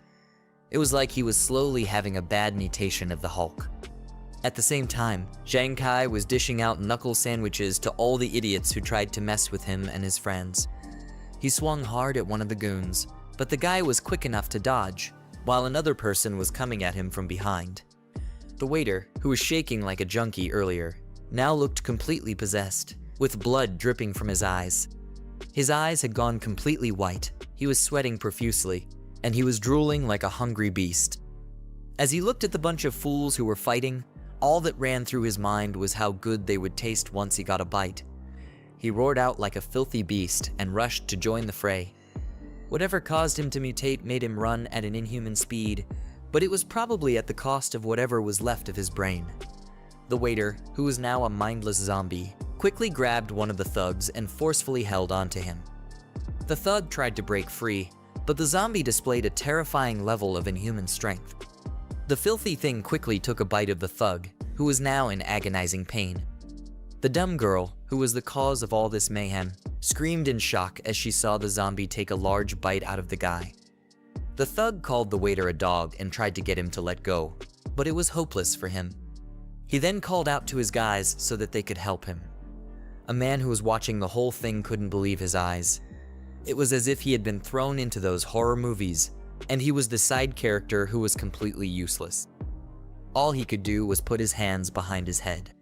He opened his mouth wide and screamed, hoping for it to all be a dream. Meanwhile, the thugs were trying to hold down the zombie, but his crazy strength left them shocked. They still had yet to clock that they weren't dealing with an average human being. The zombie let go of the person he was clinging to before and went ahead to bite the other unfortunate soul. The guy called him a good-for-nothing and was surprised to see that he was really acting like a deranged dog. As the thug struggled to break free, the zombie knocked him down to the ground, while his teeth were still firmly planted into his arms. The thug was baffled at how insane the zombie's strength was because his arm was about to be completely ripped off. As the struggle continued, a hand suddenly popped out and grabbed the neck of the zombie from behind. As the person lifted the zombie into the air, we saw that it was Jiang performing such crazy feats with his physical enhancements. Everyone else in the room was surprised that he could lift up a fellow human with such ease, and even with one hand. Jiang slowly squeezed the zombie's neck, and his face didn't look too happy about what was going on. With blazing anger, he smashed the zombie onto the glass wall and held his face to it so that the shards could cut him up slowly. Then he turned to the rest of the idiots who had been causing a ruckus and told them to stop. Everyone else there was still freaked out by Jiang's crazy strength. The man who was a snack for the zombie looked beyond frightened as he looked up at Jiang. He said that the deranged zombie was as strong as a bully, but he didn't understand how Jiang was able to pin him to the wall with one hand. It was as if he was also angry at himself for being a pitiful weakling. The stupid thug leader screamed out and asked Jiang who he was. Rather than thank the protagonist for saving their miserable lives, this brickhead thought it was wise to yell and act like he had some use. The other pathetic goon beside him was in a lot of pain because the zombie had taken a chunk of his shoulder for dinner, and it looked like the wound had become infected. Jiang ignored the idiot's question and turned to Zhang Kai. He wanted to make sure that his friend had been bitten by the monster and also make sure that he was alright. Zhang Kai told Jiang that he was fine, but with a perplexed look on his face, he asked Jiang why he was worried about him being bitten. Jiang ignored that foolish question as well and, with a mean look, told his friend to come with him. There wasn't any time to waste, and he needed to assemble his past comrades as fast as possible. While Zhang Kai stood up to go, that idiotic simp pulled him back and said that they weren't done. A literal zombie just wreaked havoc in their midst, and his men were severely wounded, but he was more bothered about how much he had to impress some ugly girl, who he had probably never laid before. Anyway, as he was being stupid, one of his goons, who got bit on his shoulder, suddenly started coughing and complaining about his spinning head. His boss asked him what was wrong, and he thought it was just a cold, but he was about to find out how his foolishness would be the end of him. Jiang had a look on his face that said he already figured out what was happening to the thug. He wasn't fazed at all, but just kept his composure and waited for the worst to happen. The purple veins began to break out of the thug's neck and head. He gritted his teeth in pain and held onto his wound, but it was already too late for him. He tried to explain that he just had a runny nose in the afternoon, but got interrupted by Jiang. The protagonist asked him if his shoulder was bitten by the zombie while still holding onto the monster's neck. The zombie was still fighting to break free, but Jiang had that dog in him, so he wasn't breaking free anytime soon. The thug was confused and wondered how the zombie's bite had anything to do with the way he was feeling. While still fighting the pain, he told Jiang that he was bitten and asked what that had to do with anything. You could see as the purple filthy mutation was slowly creeping up from his back to his face. The fact that no one else in the room could figure out what was going on showed why they must have died like fools in Jiang's past life. Jiang started to analyze the whole situation and thought to himself that the thug was probably already infected before he got bitten. Now that he was bitten close to his head, he was likely going to mutate soon, since the signs had begun to show themselves. Jiang dragged the already deranged zombie and was heading out, while the H-Tug leader asked him what he was doing. The others were staring at him, and they hoped that he would give a reasonable explanation for all his strange questions and actions. Jiang got to the door and tossed out the mutated filth like he was a pile of trash. Then, he quickly shut the door. The zombie started to bang and claw at the door, trying to force himself back inside. Jiang, on the other hand, was glad that zombies were too dumb to figure out how to open doors yet. Because of this, they were all safe in the meantime. As he dusted off his palms, he turned to the others and saw that they were all looking at him weirdly. It was obvious that they were waiting for him to start explaining himself, but Jiang was taking his sweet time. I mean, it's his show, so you can't really blame the guy. His mood shifted, and you could see the killing intent spilling from his eyes. At this point, the demons of hell were scared of what this idiot was about to do. He cracked his knuckles and asked Jiang Kai which one of the stupid thugs he needed to take out first. However, Jiang Kai had no idea who this crazy kid was, and he asked him if they knew each other. The leader of those thugs was looking completely pissed off because he was being threatened. He rushed towards Jiang, telling him that he was getting cocky, and he attempted to land a punch on the pretty boy's face. That punch looked like it was taking years just to hit, and Jiang wasn't the least bit bothered by the idiotic simp. Before the guy's hand could halfway through, Jiang swiftly grabbed his head and shut him up before he spewed any more rubbish from his mouth. With his Hulk-like strength, he smashed the man to the ground, knocking him out in the process. The other foolish goon who was bitten on his shoulder rushed towards Jiang in an attempt to attack him. He cursed out Jiang and said that he was definitely asking for it. Sadly, he was no match for Jiang's Bruce Lee moves. Jiang gave him a hefty punch to the nose. Now the idiot's nose wasn't only runny but bleeding as well. Jiang barely used his true power, but he was able to send the guy falling straight to the ground. As the guy got knocked to the ground, Jiang maintained his fighting stance like he was a character in a fighting game. Meanwhile, the goon was knocked out cold and was foaming at his mouth. His partner rushed to his side and asked why he was acting so pathetic after just one punch. His body began to shake and wiggle, which showed that the mutation had begun, but his partner had no idea what was about to go down. On the other hand, Jiang was feeling like the next best thing since sliced bread, as he asked if there was anyone else who wasn't convinced and wanted to get a taste of his fists. He said that they were welcome to try. After everything, he told Jiang Kai to take his friend and wait for him outside the private room. Jiang Kai wiped his chin and proceeded to do as he was ordered. He and the fatso slowly lifted Chong and carried the pathetic guy out of the room. The thug leader and his goons attempted to leave as well. His lackeys carried the injured one and helped him to the door. As they got to the door, Jiang told them to hold it, and he blocked their way. The leader stupidly asked him what he was doing, and the girl, who the leader was trying so much to clap her cheeks, was shocked as well when Jiang stopped them. Jiang told him that all the drinks must have gone to his head and made him forget his own name. He told the man that he almost got his brother killed, but the leader only looked more irritated and scared at the same time. The leader told Jiang to stop spouting nonsense and ordered him to get out of his way. Jiang was fed up with the buffoon's arrogance, and he pushed him back. His eyes were blank, making it look like he had gone into feral mode. The leader cursed him out and said that he was going to die after what he just did. I guess the drink really did clog his head because he quickly forgot that Jiang held up someone by their neck with just one hand. Before he could get up, Jiang quickly left the room and locked the door behind him.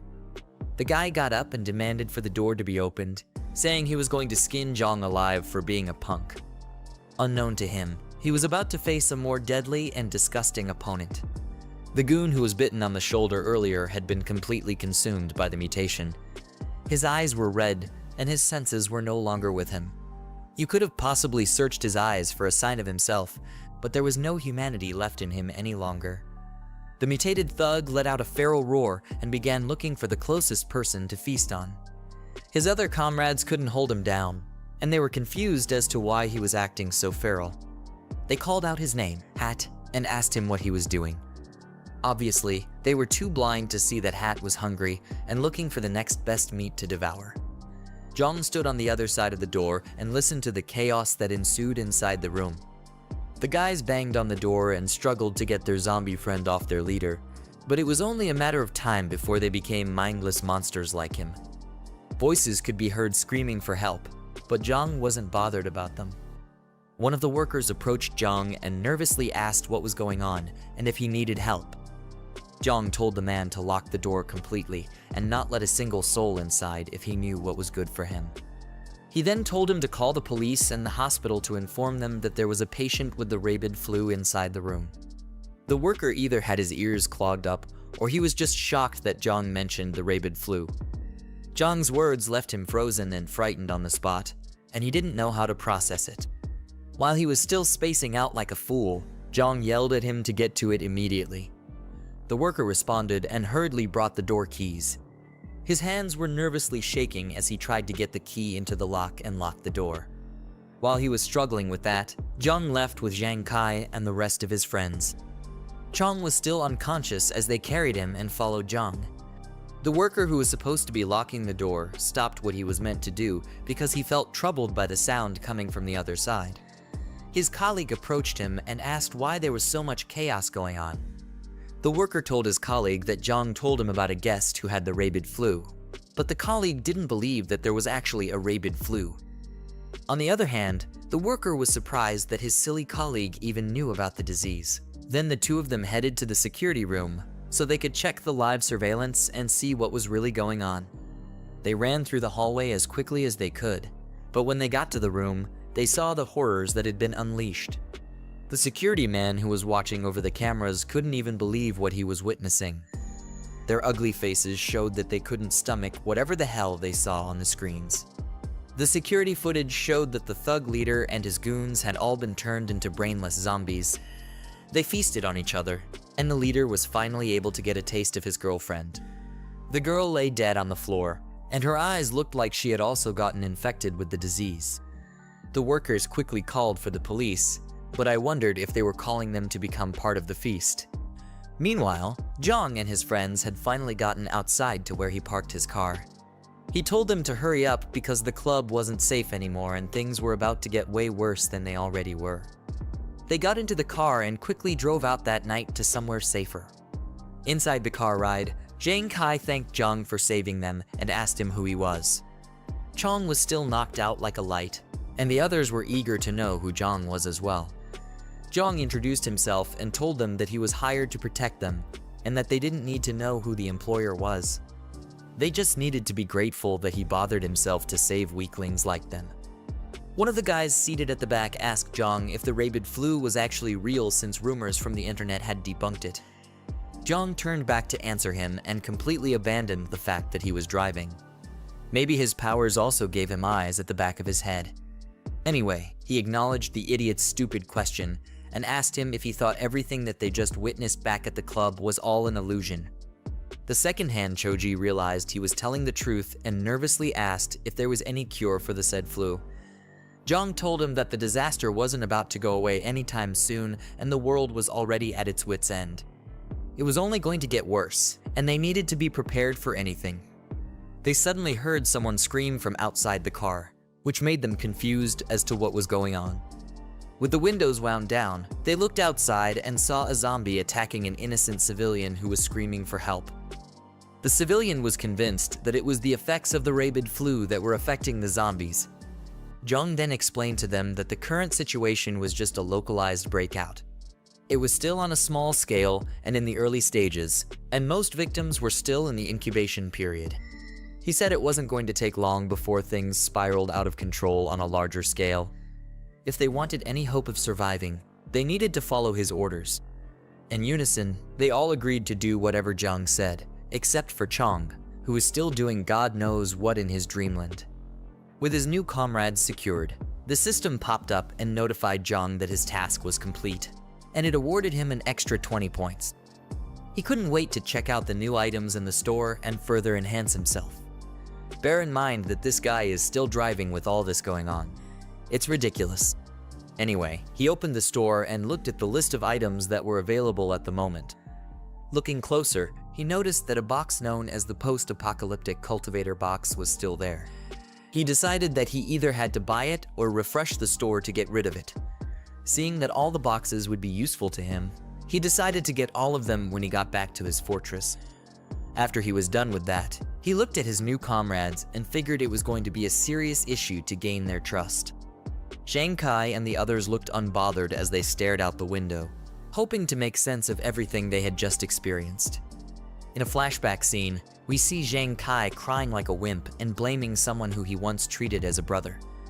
Jiang explained that in his past life, Jiang entire dorm was killed by zombies because one of his brothers betrayed them.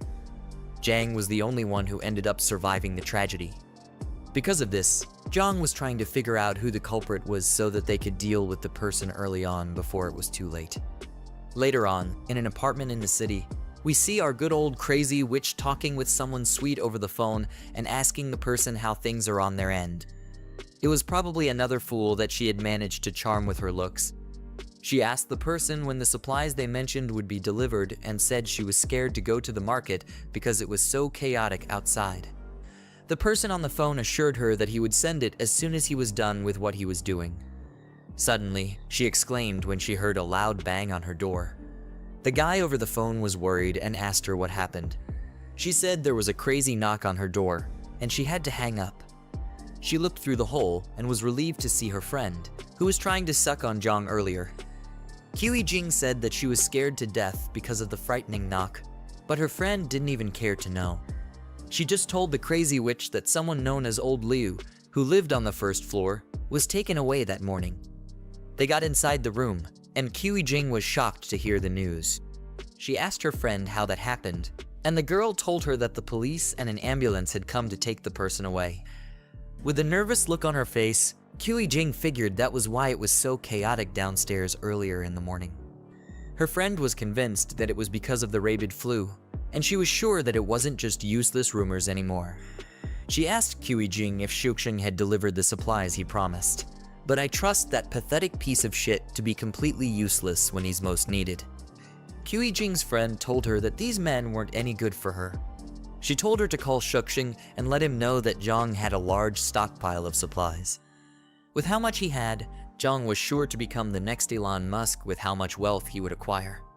Jiang asked her how she knew about this, and her friend said that she told one of her lackeys to keep an eye on Jiang the last time she got kicked out of his place. She found out that every few days, trucks would come to his fortress to deliver a lot of supplies for him. Jiang looked pissed and assumed that Jiang probably knew about the pandemic in advance. Her friend persuaded her to call Shuxing and seal the deal while they still had time. She also told her to convince the desperate man to give them a bigger size of the cut when he made the money. Thank you for the 1,000 likes on the previous video. I hope this video reaches that, and a big thanks to who has subscribed to the channel. The car speeds into the fortress, and Jiang along with his friends steps out. Jiang couldn't hide how amazed he was with how large the fortress was. Jiang said that was the usual reaction everyone had when they saw the fortress for the first time. At the same time, Shanshan and Grandpa Lai stepped out to welcome them. Lai was glad that Jiang was finally back, and Shanshan asked if he was okay. Jiang told them not to worry about it because he was alright, and then he proceeded to introduce them to the new members. Jiang and his classmates were then introduced, and Jiang said that they would be their companions from then on. Shanshan happily welcomed them because she felt that they were trustworthy since Jiang had chosen them to be companions. Jiang then told Grandpa Lai to show their new comrades around the area and explain the rules and regulations to them, to which Lai agreed. One of Jiang friends, the fatso with glasses, felt really nervous and said that the fortress felt like they had come to northern Myanmar. The dude with the white jacket then called for everyone's attention. He asked Jiang to give him and his classmates weapons as well, so that they could contribute to defending the fortress. The audacious request made Jiang very skeptical about whether the guy could be trusted. The guy's classmate then calls him Yiming and tells him not to be so eager to get weapons. They had just gotten there, and they needed to earn Jiang's trust first. Jiang then told them not to be worried because they would get weapons within a few days. Noticing that Jiang was still unconscious, Jiang said that they should have him checked in the medical room first since his injuries were still severe. Jiang and his brothers went inside the building and proceeded to freshen up themselves. Yinaming then asked the Fatso, who's known as Fourth, why he stopped him from getting weapons earlier. He said that if he hadn't been stopped, they would have had weapons by now, but Fourth was just confused. Yinaming told him that given their current situation, they were being protected, and at worst, they were practically under house arrest. Fourth wasn't pleased with his words and told him to stop talking like that because, after all, Jiang saved them. Nevertheless, Yinaming still wasn't okay with their condition. He asked Jiang what his background was, to which Jiang replied by reminding them that Jiang said someone hired him to protect them. Yinaming was still displeased. He wanted to know who could have hired Jiang and said that it was possible that Jiang wasn't telling them the truth. To top it off, he told them to look at the way Jiang was being treated. Despite the fact that Jiang's injuries were being monitored in the medical room, Yinaming said that the room was more secure than a prison. He felt that Jiang might have been planning to harvest Jiang's organs there and told his brothers that they needed to strike first. Fourth tried to reason with him by asking what would happen if they were wrong about Jiang, and if that wouldn't be like betraying their savior. Yinaming told him that he would rather betray the world than let the world betray him. If what Jiang told them was true, he planned to take over the fortress and seize control. Yinaming was too far gone in his head, and there was no going back for him. He had a sinister look on his face, while he said that besides them and Jiang, the only other people in the fortress were Grandpa Lai and Shanshan. If Jiang happened to be away, he planned to use the opportunity to capture Shanshan and her grandfather. He also said that the girl was cute and suggested that they could have their fun with her. Jiang and Fourth couldn't even believe the words that were coming out of this guy's mouth. They just stood and stared nervously at him and couldn't come up with what to say. Yinaming then tried to play off his sinister plans by telling them to relax because he was just playing with them. He told them not to take it seriously, but they would be wise if they did. Jiang was relieved to hear that he was joking and told Yinaming not to scare him like that. The apocalypse hadn't even started yet, and he was already thinking about lawless deeds. Fourth also told him that if Jiang really wanted to harvest their organs, he would have locked them up already, especially since he had guns. As Jiang and Fourth left the room, Yinaming said to himself that they were not worth plotting with. He said that in chaotic times, one had to be ruthless, and once he succeeded, they would become his lackeys for life. Meanwhile, in the warehouse, Grandpa Lai and Shanshan approached Jiang. Lai told him that Jiang and the other had been settled and Jiang was lying in the medical room as well. All the doors and windows were also secured as Jiang had instructed. Jiang thanked the old man, then told him and Shanshan to get some rest because no one knew what could happen the next day. Jiang called back their attention when he suddenly remembered something. Aside from Jiang, he told them to keep an eye on the other remaining classmates of Jiang because he felt there was a traitor among them. Shanshan and her granddad looked very worried as they heard that there was a possibility of a traitor close to them. Later that night, Jiang returned to the warehouse and began looking through the system's item shop. He started redeeming the supply boxes one by one, and each of them had an item that would prove to be very useful to him. From lots of food supplies to many rounds of ammunition, the supply boxes made sure Jiang wasn't lacking in any area. Jiang stood in front of the huge mountain of rewards, saying that they were pretty decent. Although it wasn't as good as spending money freely, in the upcoming resource-scarce apocalypse, the rewards were very invaluable. The next day, some flashy cars and trucks pulled up to Jiang's fortress. A man in a suit and the rest of his goons stepped out of the cars with weapons in their hands. The man was talking with someone over the phone and wanted to confirm if he was at the right address. After confirming, he said they would eat together when he got back. As the man orders the goons to break down the door, he's revealed to be the crazy driver from earlier who Jiang had a little road rage fight with. The goons started banging on the gate in an attempt to break it down, but their efforts were completely futile. One of the goons told the man that the gate was probably an inch thick and they wouldn't be able to break it down with the weapons they had. The man was infuriated and asked who would use such a thick door in a normal house. He then ordered his men to bring out the big guns from the cars. They started to slowly unload the crates, which were filled with bottles of Molotov cocktails. The goons ignited the explosives and started throwing them over the gate. Fire rained down and spread throughout every corner of Jiang's fortress. In a matter of seconds, the place was filled with smoke. and the fires were burning uncontrollably. The goons continued to throw the flames into the fortress, setting everything ablaze. Shanshan, along with Jiang Kai and his crew, rushed out to extinguish the fires before everything would be burned to the ground. She said that Jiang was right about everything he had told her. The disaster hadn't fully hit yet, but extreme situations were already happening. At the same time, Jiang and Grandpa Lai stepped out with their guns to take care of the people who were causing trouble. They approached the fortress tower to get a better view of the goons. When they got to the top, Lai told Jiang that one of the guys looked familiar as well as one of the cars. His memories clocked it, and he recognized the man as the crazy driver who had a road rage incident with them earlier. One of the assailants noticed some strange movement in the tower.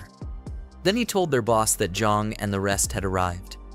The crazy driver immediately recognized Jiang and called him a little punk. He ordered Jiang to come down and face him, or he would burn the fortress to the ground. But Jiang told the idiot that he had 5 minutes to get lost with his lackeys or else. The bunch of lackeys got angry at Jiang's words, calling him a little brat and asking him if he knew who their boss was. They were told to stop wasting time and to bring out the other 2 crates of Molotovs, which were remaining. Just then, Jiang suddenly got a new task from the system. The crazy driver and his goons were seen as a threat to the fortress by the system, and it told Jiang to eliminate them as quickly as possible. Grandpa Lai then asked Jiang what their next plan was and if they should fire a warning shot. Jiang thought the idea of warning shots was a joke. He called the guys complete gangsters and said that order hadn't been completely broken down yet, but they were already committing garrison. They couldn't care less if someone actually got burned to death. As he got ready to fire his rifle, he told Lai that leaving the guys alive during the apocalypse would only harm more innocent people and endanger them. After that, he opened fire on them. Before the gangster boss knew what was happening, his arm was shot off cleanly. He then screamed out in pain and held the wound down. Jiang, on the other hand, was upset that he missed his shot, saying that he had gotten rusty after living a peaceful life for so long. Meanwhile, the goons noticed that Jiang's forces had a lot of guns, and they all decided to retreat. The boss tried to get his goons to cover for him as they all ran towards the truck. Jiang got prepared to fire another shot and told himself to finish what he started that day because he hated waiting. He opened fire like a maniac and obliterated some of them before they could escape. The boss and a few lackeys were able to get into the truck, and he hurried the driver to kickstart the engines before it would be too late. Lai was worried that the rest were trying to escape by car, but Jiang told the old man not to worry because that was why he picked the automatic rifle. Jiang reloaded his gun and rained bullets on the jeep that was about to escape. Lai looked at Jiang as he fired the bullets and couldn't believe how proficient the boy was. The way Jiang hip fired and reloaded so smoothly was way better than how he was when he served. This made him wonder about who exactly Jiang was. The sounds of their screams could be heard as the bullets tore through their bodies, but there was no one who could save them. By the time Jiang was done, the front of the fortress was filled with dead bodies, and cars were up in smoke. After the job was done, he told Lai to call Jiang Kai and ask the rest to come out and clean up the mess. Suddenly, a thought popped into his head. Since they were still in the early stages of the disaster, he thought about letting the goons turn into zombies so that he could use them as practice for Jiang Kai and Shanshan. He then turned to Lai and told him that there was no need to rush. The old man asked if they were just going to leave the dead bodies on the road, and Jiang told him that he had other plans for them. Later on, we see 2 cars speeding down through the road. Shuxing was inside, and he asked if they were almost at their destination. Seated at the back were Jing and her friend, who told him that they should arrive at the next intersection. Jing was disappointed in her friend and said that every time Shuxing was around, she would put up an act. She knew what her friend was up to, but decided to play it cool. When they got to the fortress, Shuxing said he would park outside and then told Jing to message him once she got inside. As Jing stepped out, she told Xiaoya to tag along with her. Xiaoya was surprised that she had to follow her friend as well. Jing told her that she was obviously coming and asked how else she would know the factory to go to. Xiaoya told her just to walk straight ahead, and she'll recognize it right away. Her shoes were killing her, and if she walked 2 more blocks, she would be done for. Nevertheless, Jing wasn't listening to her silly excuses. high heels or not. She told Zioya that she was coming along as she dragged her out of the car. Zioya screamed that her phone was in the bag, but Jiang told her to leave it in the car because she already had her own phone with her. As the two girls walked, Shuxing looked at them until they got far enough. Then he picked up his phone and told the person on the line to get everyone ready. He told them to follow him as soon as he started his car. The car behind him was filled up with a lot of thugs, waiting for the right moment to give Jiang hell. Their leader confirmed Shuxing's orders and waited for the signal. Meanwhile, Zioya asked Jiang why she dragged her into this. Jiang told her that she was an old fox and asked if she really thought that she would fall for her silly tricks. Zioya tried to play innocent by saying that Jiang got it all wrong. She got all dressed up to make sure that she could hook Jiang since he already knew about Jiang and Shuxing. Jiang noticed something off and got nervous as she asked what was going on up ahead. As they got closer, they saw the dead bodies and wrecked cars in front of the fortress. Zioya wondered if a shootout happened there or something crazier. The girls got scared when they noticed that the bodies were dead. Zioya suggested that they go back, but Jiang was still analyzing the scene. She said that, judging by the blood, the guys had been dead for a while. Then she wondered if two groups were fighting over Jiang's supplies. She thought that Jiang didn't make it out alive, but his death didn't matter to her. All she wanted were the supplies, and she wondered if they were still there. Unknown to the girls, the trunk of the car behind them opened up, and that crazy driver was slowly crawling out. They decided to head back and let Shuxing's people handle the situation, but they were completely clueless about the guy who was slowly mutating into a zombie. Jiang and Zioya walked up to the huge gates of the fortress and thought about how they would get in. They were really nervous because of how exposed they were in the open. Zioya said that they couldn't see anything inside because of how tightly the gate was shut. Seeing how reinforced and tight the security was, Jiang wondered if Jiang was okay. While they were still fiddling with the gate, a voice called out to them, and they panicked. Looking up, they saw Shanshan with her crossbow, and she asked them who they were and how they knew about the fortress. Zioya said that they were friends with Jiang, and Jiang told her that she was Jiang's girlfriend. Quite the audacious statement.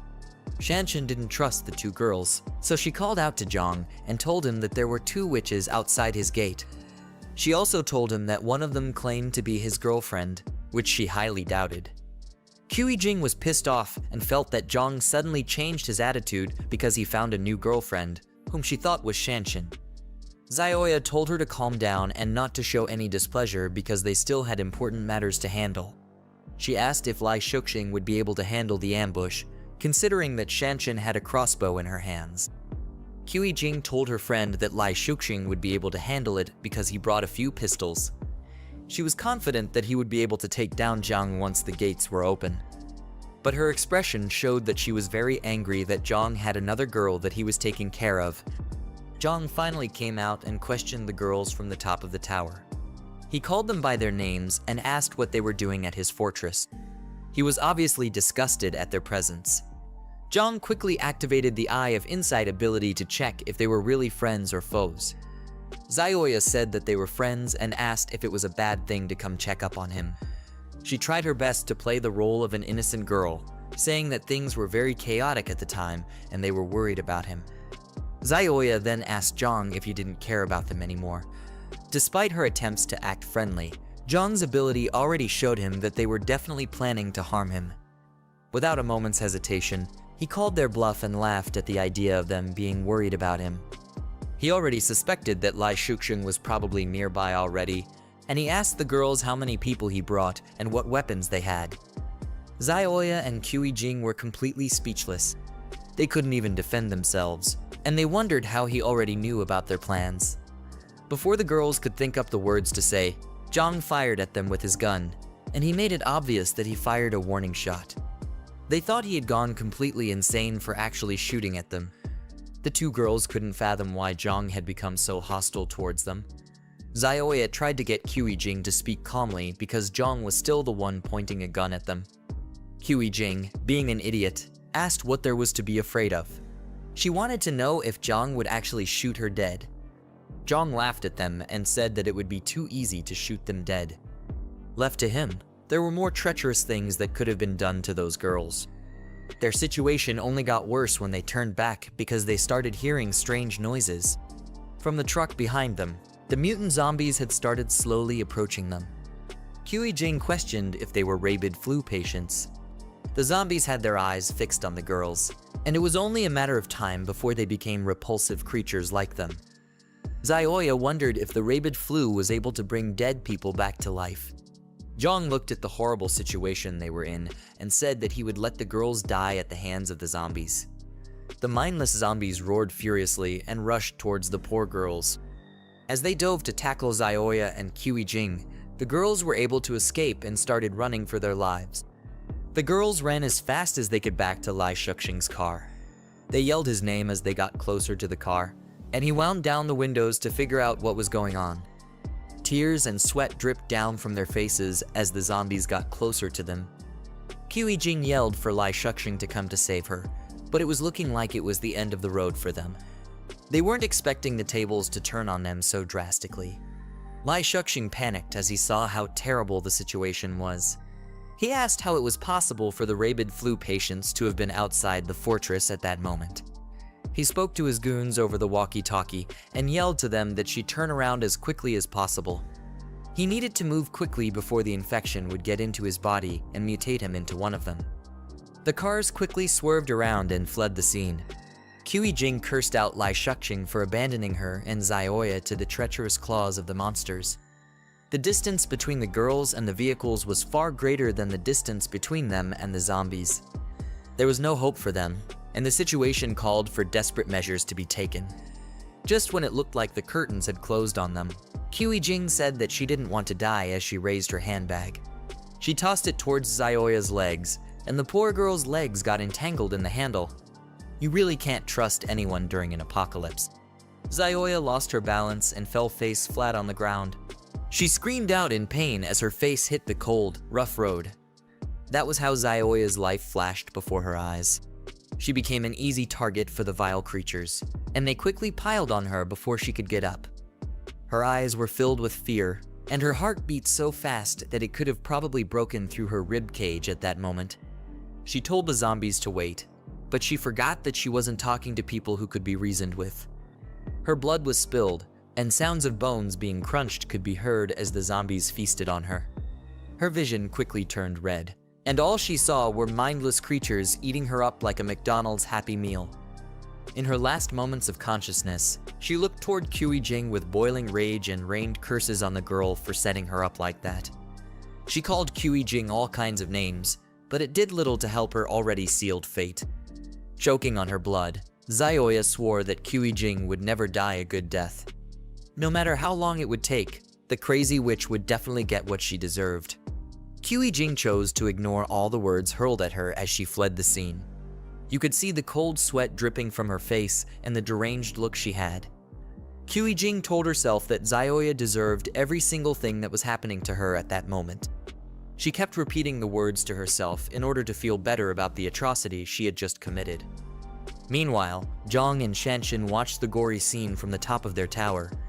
While Jiang was unfazed by what he was looking at, Shanshan was deeply disturbed, and she couldn't believe her eyes. The system then awarded Jiang 10 points for taking care of the threats that befell his fortress. With that done, it quickly gave him a new task, which was to clear the area of the infected monsters who were lurking around his base. Shanshan then turned her attention to Jiang and was shocked that all those people had mutated into zombies just like that. The thought of it caused her mind to become very troubled, and she wondered what the future would look like if this was just the beginning of the apocalypse. Jiang remained very calm and told her that the apocalypse had officially begun, with a large amount of alien infection sources in the air. The dead who were exposed outside would quickly mutate into zombies, but it didn't just stop there. Anyone who was injured and those with weak constitutions among the living were also at a high risk of getting infected. Shanshan found it hard to grasp all the information Jiang was giving her, but she eventually understood that things were like that for them. After that, Jiang told her to call everyone together for a meeting. She looked at him and was baffled at how someone could remain so calm in such trying times. Moments later, everyone in the fortress gathered in a room. Shanshan locked the door, while others sat down and waited for what Jiang had to say.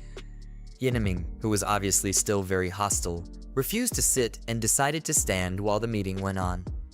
Jiang then told them that they had to remain indoors for the next 2 days, except it was absolutely necessary for them to step out. He said that they had to keep the doors and windows tightly shut in order to let their bodies gradually adapt to the infection source. From his words, it seems the body is able to fight it when it's introduced slowly as opposed to when the virus takes the body by full force. Anyway, Jiang said that it would greatly reduce the risk of them getting mutated if they adhered strictly to the rules he stated. Zhang Kai, on the other hand, was very worried about his friend, Chong.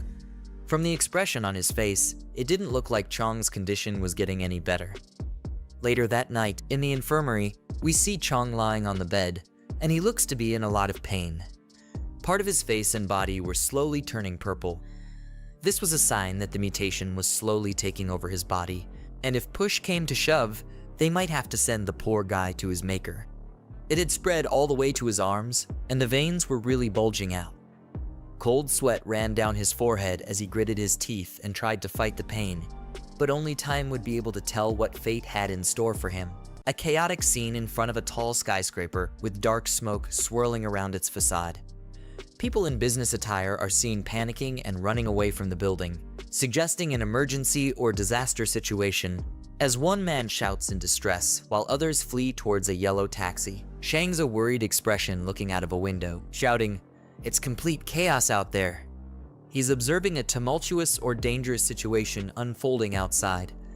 In a tense moment, Shangs urgently tells a woman and child, "We have to go to the warehouse tonight and bring back the remaining supplies," he instructs. "Zio Lai, you and Shuai stay at home. No matter what, don't open the door for anyone except me, understand?" This suggests an urgent and possibly dangerous situation, emphasizing the need for caution and safety. Shang's looking determined and tense, is preparing to leave while the woman holds the child protectively. Shen posture and expression convey urgency. Suddenly, someone knocking on the door. Shang's face displaying a serious and tense expression as he looks towards the door. A tense moment where Shang's, with a serious expression and a finger raised to his lips, signals for silence. The woman looks anxious while holding the child close, who covers his mouth, reflecting a situation that requires them to remain quiet and alert, likely due to an imminent threat or danger. Shang's cautiously opening a door while holding a golf club, indicating he is prepared for a potential threat. Someone calls out, "Brother Ji, are you home?" suggesting he is looking for someone. Shang's exhaling in relief, saying, "Ong Tao, it's you," while still holding the golf club. His expression suggests that he was initially tense and ready for confrontation, but recognizing Yong Tao has eased his worries, indicating he found the person he was searching for and no immediate danger is present. Shang's hand, gripping a door handle, opened the door. Suddenly, Shang's is being kicked in the chest, causing him to fall backward with a pained expression. In shock and anger, he shouts, "What the hell?" Shang's being restrained and attacked by a group of individuals. He is on the ground, struggling against multiple assailants as more people rush towards him, emphasizing a coordinated assault. Shang's pinned down forcefully by one of attackers. He struggles against their grip.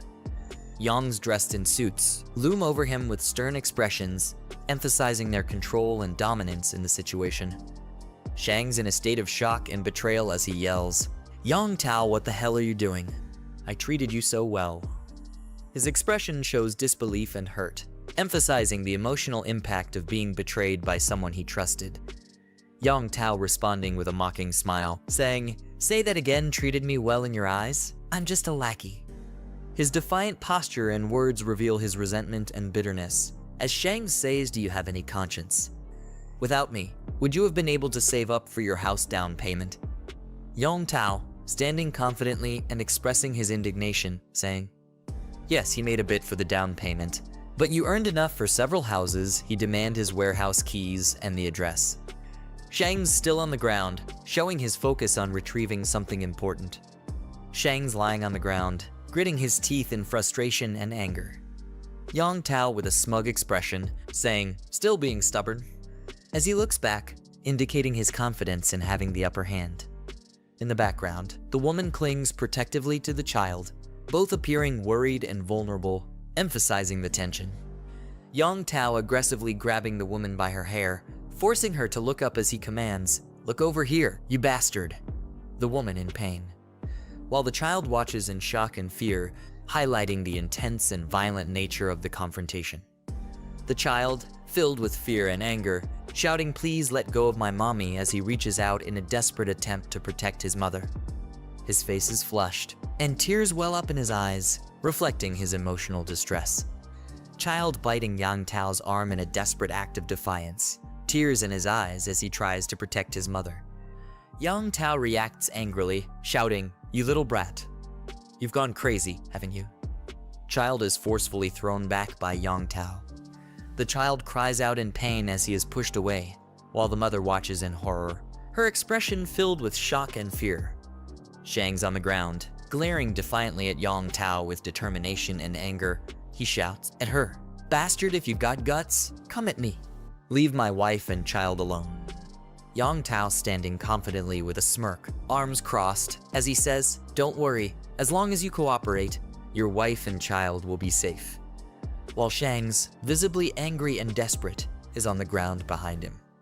Yang Tao's command, "Now, take us to your warehouse." Meanwhile, Yang Tao and his group standing confidently in the doorway, silhouetted by the light outside.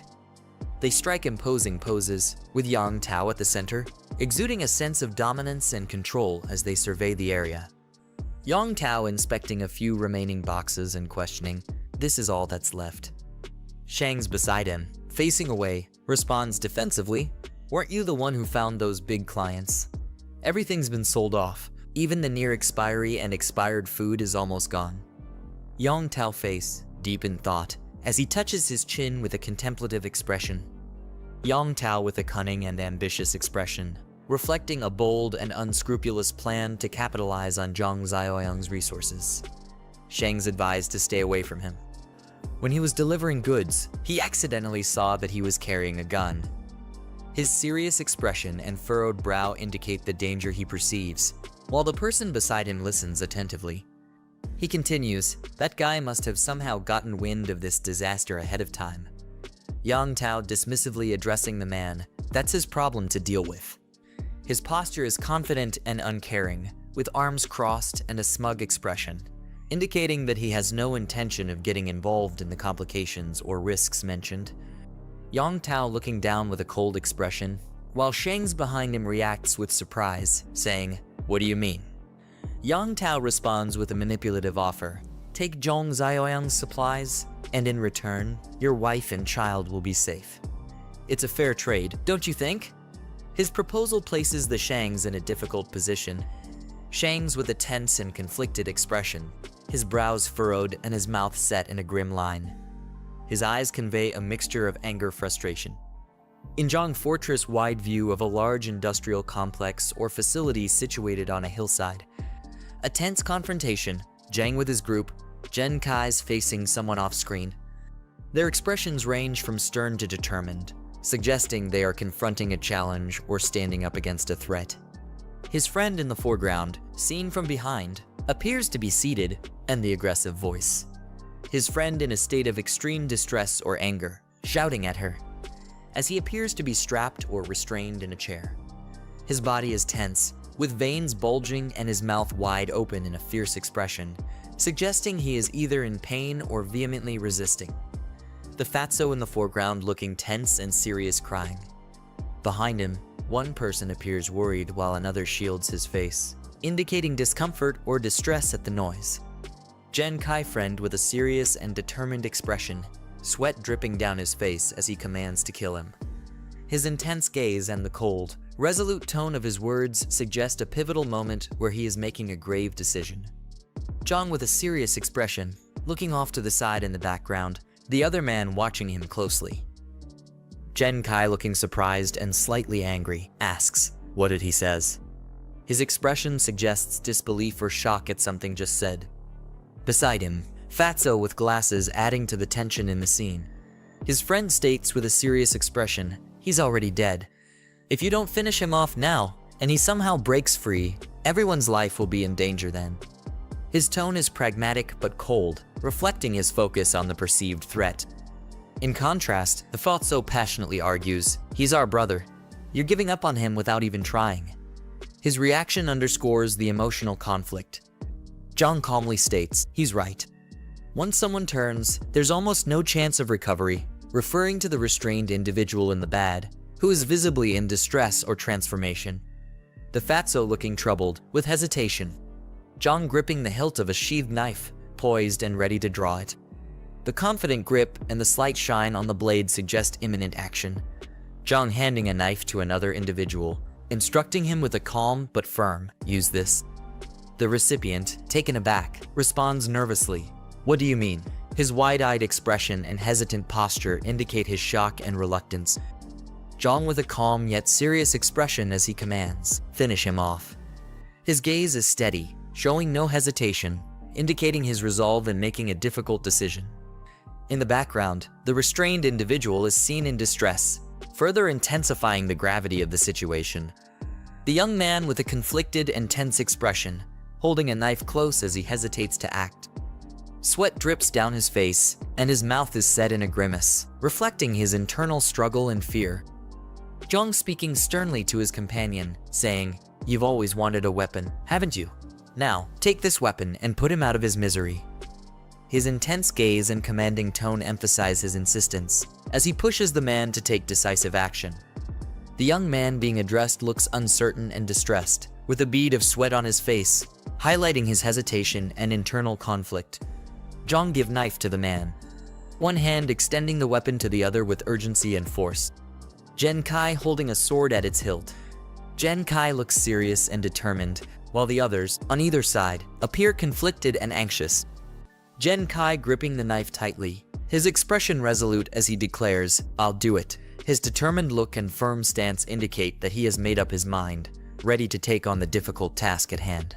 Jen Kai tense and uneasy as he holds a knife, his expression filled with anxiety and uncertainty.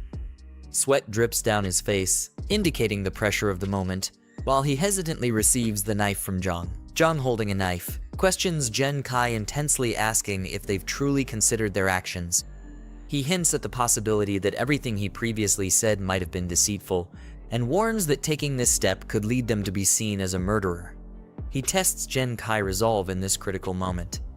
Jen Kai speaks with determination, expressing his trust in brother Jiang. Behind his friend looks on with a mix of concern and unease, reflecting the high stakes and uncertainty surrounding their decision. Jiang stands with a confident, smug expression, responding with a casual, "Oh!" Behind him person appears to be in distress, lying in a hospital bed with a pained expression.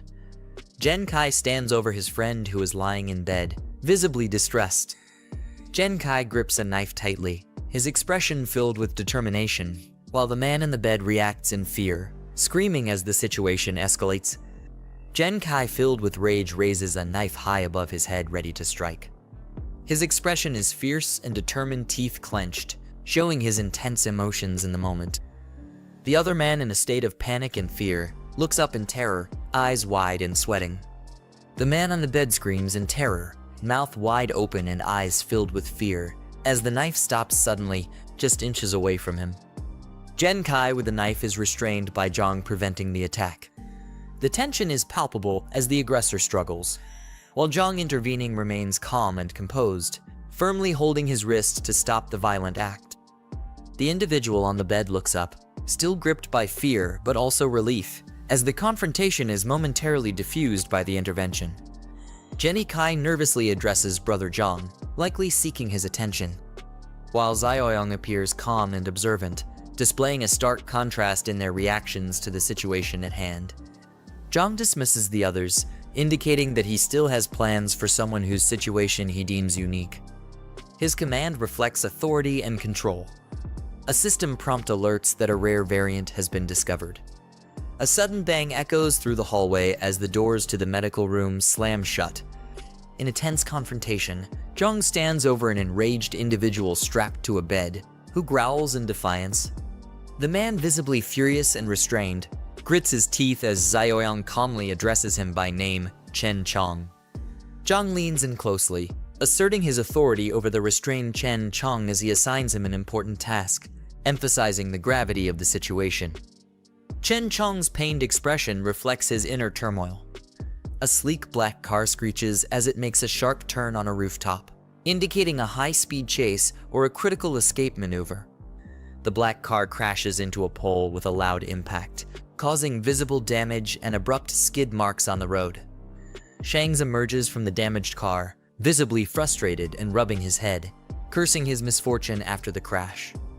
His exasperated expression and the smoke billowing from the vehicle indicate the severity of the situation.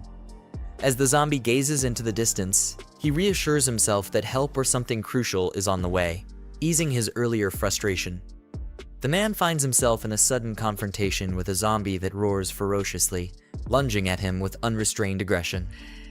In the heat of the clash, the man struggles to fend off the creature's relentless assault, managing to push it away just in time, sending it crashing to the ground. The man sprints toward his vehicle with the zombie pursuit, determined to reach a weapon or tool inside.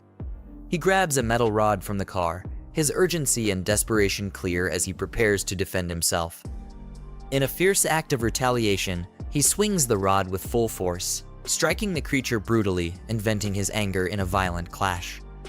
The man stands over the fallen zombie amidst the debris, panting heavily after the fierce battle, the wrecked car smoking behind him. With exhaustion evident on his face, he grips the rod tightly, receiving a warning from an onlooker to leave quickly, prompting him to hastily retreat from the scene under the bright blue sky, still reeling from the intense confrontation. A vehicle pulls up near a building as a group of individuals prepares for their next move.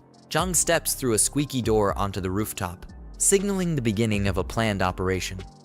He is accompanied by a determined team, each armed and ready, reflecting their resolve and unity in facing the challenges ahead.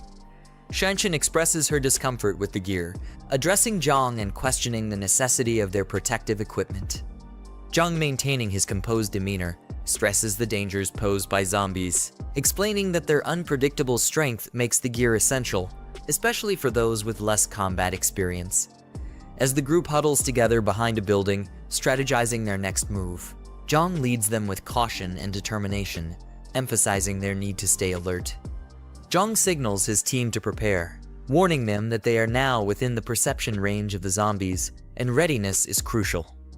As a zombie detects their presence, its vicious appearance and ferocious movements signal an imminent attack. Jiang shouts reminders to his team, urging them to maintain distance and watch out for one another as they brace for a fierce confrontation against the relentless zombie threat. A zombie pounces aggressively toward Jiang, but he narrowly evades the attack, keeping his focus sharp. Jiang quickly instructs his team, emphasizing that the moment a zombie misses is their best opportunity to strike, targeting the temple and the back of the neck for maximum effectiveness. One of the team members, driven by Jiang's guidance, steps up with determination, ready to deliver a decisive blow as he shouts his attack command. A powerful blow lands on the zombie's head, sending shockwaves of impact, but causing the creature to react violently, showing its resilience. The attacker yells in pain, realizing that striking the hardest part of the skull was a mistake, as Xiaoyang critiques from a distance, highlighting the error as a lesson for the group. As the zombie roars back, it aggressively counters, grabbing and pushing the attacker, demonstrating the peril of misjudging these relentless foes. In a desperate cry for help, the team member calls out for Jen Kai as the zombie closes in with menacing intent. Jiang acknowledges a correct defensive move, urging Jen Kai to step in as teammates rally to assist. With precise timing, Jen Kai swings a bat, delivering a powerful strike to the zombie, turning the tide of the battle in their favor. The zombie takes a powerful hit to the head from the bat, staggering but still standing, showcasing its resilience. Jiang, watching the group's effort, urges them to keep attacking, emphasizing that one hit won't be enough to take the zombie down completely. One of the team members, filled with adrenaline, turns to Xiaoyang with a proud yet anxious expression, asking how they performed, eager for feedback on their teamwork and combat skills.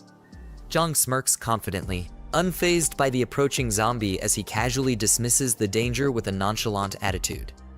Jen Kai urgently shouts a warning for Jiang to be careful, clearly alarmed by the zombie's rapid advance.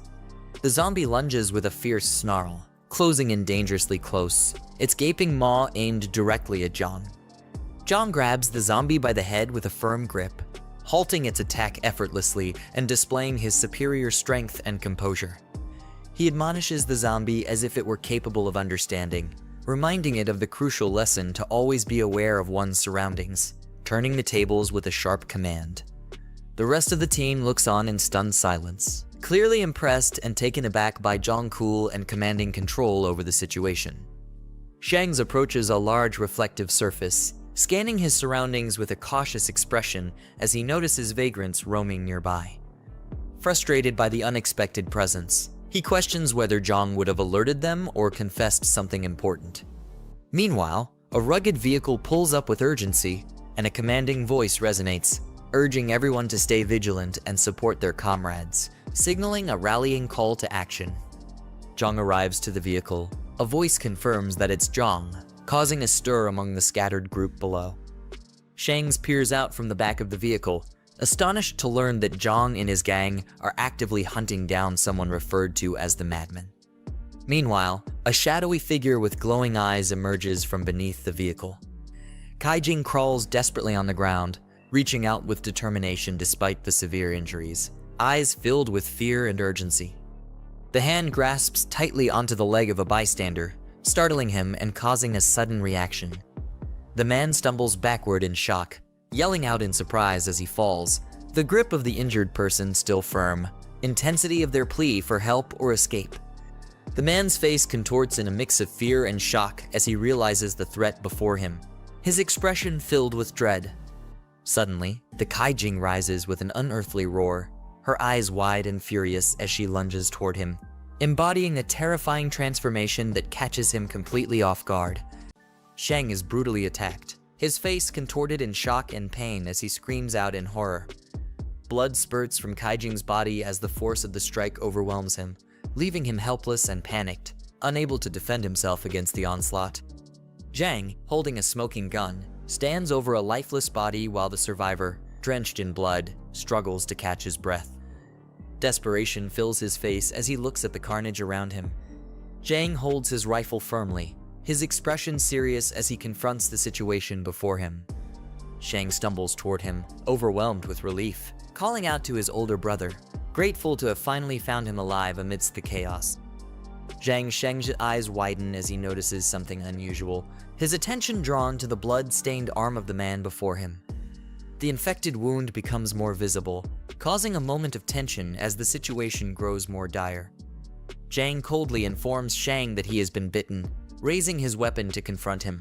In a panic, the man begs for mercy, pleading with Jiang not to shoot as he tries to reason with him, but Jiang remains firm, warning him not to come any closer. Shang is filled with despair and admits that he knows he's beyond saving and will soon turn into one of the crazed infected. However, with tears of anger and desperation, he reveals that Yongjing has taken his family hostage, using them as leverage to manipulate him, in a plot to steal Zhang's resources. With determination, the man pleads his innocence, insisting he has never committed any heinous acts and that his family is blameless. He begs Jiang to protect them from the cruel fate that awaits, leveraging the loyalty they've built and the resources he's accumulated as his final desperate attempt for mercy. Jiang reflects silently, acknowledging that while Shang's initial motives may have been selfish, there's no denying that his actions had helped Jiang in the past. With a determined expression, he contemplates his next move, fully aware of the weight of the situation before him. His group of survivors, led by a determined Jiang, gathers with weapons in hand, ready to take on the next challenge. Jiang smirks, realizing that the added incentive of rewards for completing tasks has only strengthened his resolve to move forward. Jiang smiles confidently as he reviews the newly assigned tasks from the system, his determination growing with the promise of rewards. His mission is clear: to rescue his wife and eliminate any infected lurking outside the base, with every success adding to his reward points. Shang, battered and covered in blood, reassures Jiang that he will handle matters concerning his family, standing strong despite his injuries. In an emotional display, he falls to the ground, declaring his undying loyalty, swearing to repay his debt even if it means serving in another life. The man kneels before Jiang, urging him to take action, his desperation evident. He hesitates, but Jiang pleads for him to end it, not wanting to become a threat to his family in the future. Jiang, holding a gun and deep in thought, remains silent as he weighs his decision. Shannon, nearby, orders someone to fetch a bicycle for him, signaling a change in the situation as the older man looks on from behind. Jiang, with firm resolve, instructs Jiang to leave and go somewhere far from the crowds, as time is running out. Jiang, realizing the gravity of the situation, expresses his gratitude with a solemn smile, thanking the younger man for his final act of kindness. He speeds away on a bicycle, racing against time as the desolate streets blur behind him. With fierce determination, he calls out for his wife and child, pushing himself to the limit in his final act of desperation. Jiang, now overwhelmed with emotion and tears, presses forward despite the pain and fear as his eyes glow with determination. Meanwhile, Jiang stands in front of a group of defeated enemies, his rifle slung over his back, commanding respect and authority from those around him. A petrol bomb smashes down with tremendous force, taking out another enemy in a brutal display. At the same time, a lighter ignites, signaling the start of something dangerous and possibly destructive. A massive fire erupts as the group of survivors stands in silence, watching the destruction unfold before them. The leader coolly evaluates their progress, reminding them that with their current skills and teamwork, future challenges should be manageable. Shannon, with sharp eyes and determination, expresses her concern about facing larger hordes, noting that their current abilities might not be enough. The group listens in silence, with the weight of her words causing them to reflect on the looming dangers ahead. Jiang, resolute, commands the group to follow him as he strides ahead with purpose. The group approaches a large, imposing door, preparing for whatever awaits them on the other side, with the tension in the air thickening as they get closer. Jiang acknowledges a man named Shenbo and informs him about the warehouse. Handing over the key, he entrusts the safety of their weapons to Shenbo, knowing he'll protect the armory while the leader heads into the city for a mission. Shenbo expresses concern about the chaos in the city, questioning whether it's wise for Jiang to venture out alone. However, Zhen Kai enthusiastically volunteers to accompany him, rallying the others to join the mission. Jiang insists that his companions stay behind, as they are not yet ready to face the dangers ahead, entrusting Shenbo with the responsibility of their safety. As he drives off, determined and focused, his weapons rest beside him, ready for the challenges awaiting him in the city. The system display shows empty options, frustrating the young leader as he notices that the marketplace hasn't been updated with anything useful. Annoyed, he contemplates spending points to refresh the system, hoping for better supplies for the mission ahead. With no other choice, Jiang presses the refresh button, knowing the difficulty of the upcoming mission. After spending his points, the system reveals several supply crates that might give him the edge he needs to succeed. He notices that the cost of manual refresh has increased, making him realize he'll need to be more cautious with his points. Satisfied with the rare item he obtained from the refresh, he contemplates the value of his decision as he prepares for the challenges ahead. The system confirms the successful exchange of points for the black tech supply crate, reducing his score significantly. Jiang speeds off in his car. The streets are quiet, but the tension lingers in the air as he drives toward his destination. The black tech crate reveals a powerful energy-enhancing serum, boosting the leader's physical strength. With a smirk, he consumes the serum, feeling its effects immediately as a bright surge of power courses through his body. Jiang is surprised by the strength of the +5 energy serum, realizing its significant impact. Without hesitation, he injects the serum into his arm, immediately feeling its powerful effects surging through his body. He feels an intense surge of power, clenching his fists as his body is pushed to its limits. The system displays his new stats, showing his attributes boosted to an extraordinary level, far beyond that of an ordinary person. The scene shifts to a tall residential building, identified as the home of Jiang. A mother comforts her scared child, reassuring him that his father will handle everything and keep them safe. Meanwhile, two menacing figures burst into the room, their serious expressions signaling trouble as they confront the family. The mother, alarmed, demands to know what the intruders plan to do. One of the men cruelly grabs her, mocking her fear and implying that they're there to cause serious harm. The mother struggles against the intruders, pleading for them to stop as they begin to assault her, terror filling her face. Despite her resistance, the men continue their attack, leaving her defenseless. A woman is forcefully grabbed by two men, her cries for help ringing out as she struggles to break free. Behind, a young boy watches in fear, unable to intervene in the escalating confrontation. A figure steps into the room, towering over the scene as one man is thrown to the ground. A confident man enters the scene, his expression stern as he questions the chaos unfolding before him. His calm but commanding presence immediately shifts the atmosphere, as if he holds control over the situation. The man with a stern expression is approached by an accomplice, who calls him over with a sly grin, seemingly unfazed by the situation. Despite the apparent lightheartedness, there's an underlying tension as they exchange words about how to handle the woman. The man smirks, his expression showing confidence as he dismisses the situation, hinting that this isn't the first time he's dealt with such matters. The man with the ponytail expresses frustration, warning his accomplices about the potential consequences if things go wrong with the woman. He asserts his authority, making it clear that they need to handle the situation carefully if they want to avoid drawing unwanted attention. The man grins with a confident smirk, taunting his targets as if he's toying with them, showing no fear of the situation. Meanwhile, in the shadows, the woman clutches the young boy tightly, both trembling in fear as they brace for whatever danger might come next. Under the eerie glow of the crescent moon, chaos unfolds in the city streets as shadowy figures scramble in panic, surrounded by wrecked vehicles. Jiang calmly grips the steering wheel, his enhanced abilities sharpening his focus and reaction time. With double the physical capacity of an average person, he's fully in control, prepared for whatever lies ahead on the road. Jiang speeds through a crowded highway, effortlessly dodging cars as flames trail behind, leaving chaos in his wake. Moments later, under the ominous night sky, the city is in disarray, with zombies scattered across the road, unsure of what just tore through the streets.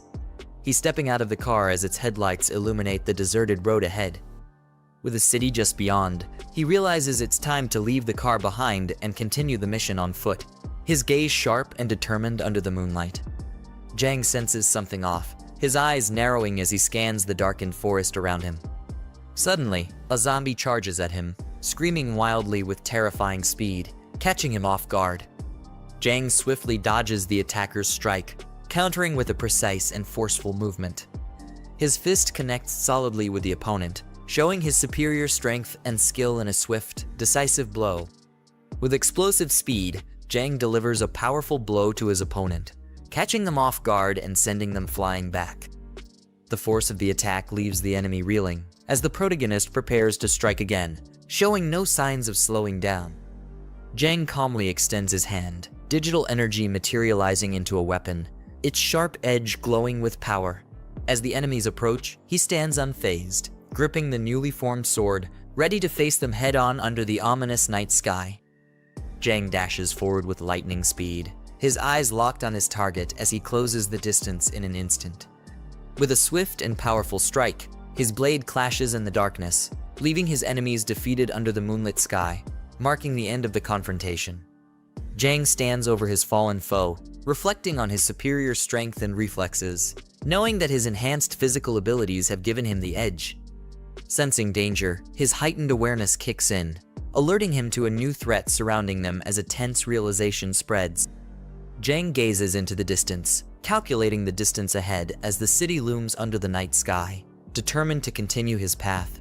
Suddenly, a system notification appears, alerting him to an unexpected mission that has been triggered, surrounded by cautionary markers. Zombies find themselves surrounded, panic setting in as they desperately try to defend against the incoming threat. Inside the store, quick orders are given to barricade the entrances, with others scrambling to bring heavy objects to fortify their defenses. A young boy, desperate and terrified, cries out to his father, fearing that they won't make it out alive.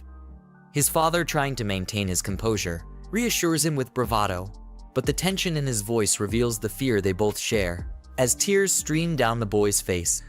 The tension rises as one man sarcastically complains about the chaos, while the officer, gripping his gun, nervously wonders if this could be the end for them. With sweat beading down his face, he contemplates the gravity of their situation, realizing just how dire things have become. The silhouette of figures outside the window hints at the looming danger as the noise of breaking glass fills the room. Instinctively, the group reacts, readying themselves for the incoming threat, as one of them nervously questions the sudden commotion. The glass shatters violently as a figure crashes through the window, debris flying everywhere in a chaotic explosion of force. Panic sets in as one man screams in shock, while another stands frozen, horrified by the sudden intrusion. Blood splatters against the walls as the figure collapses, leaving a dark and unsettling scene in its wake.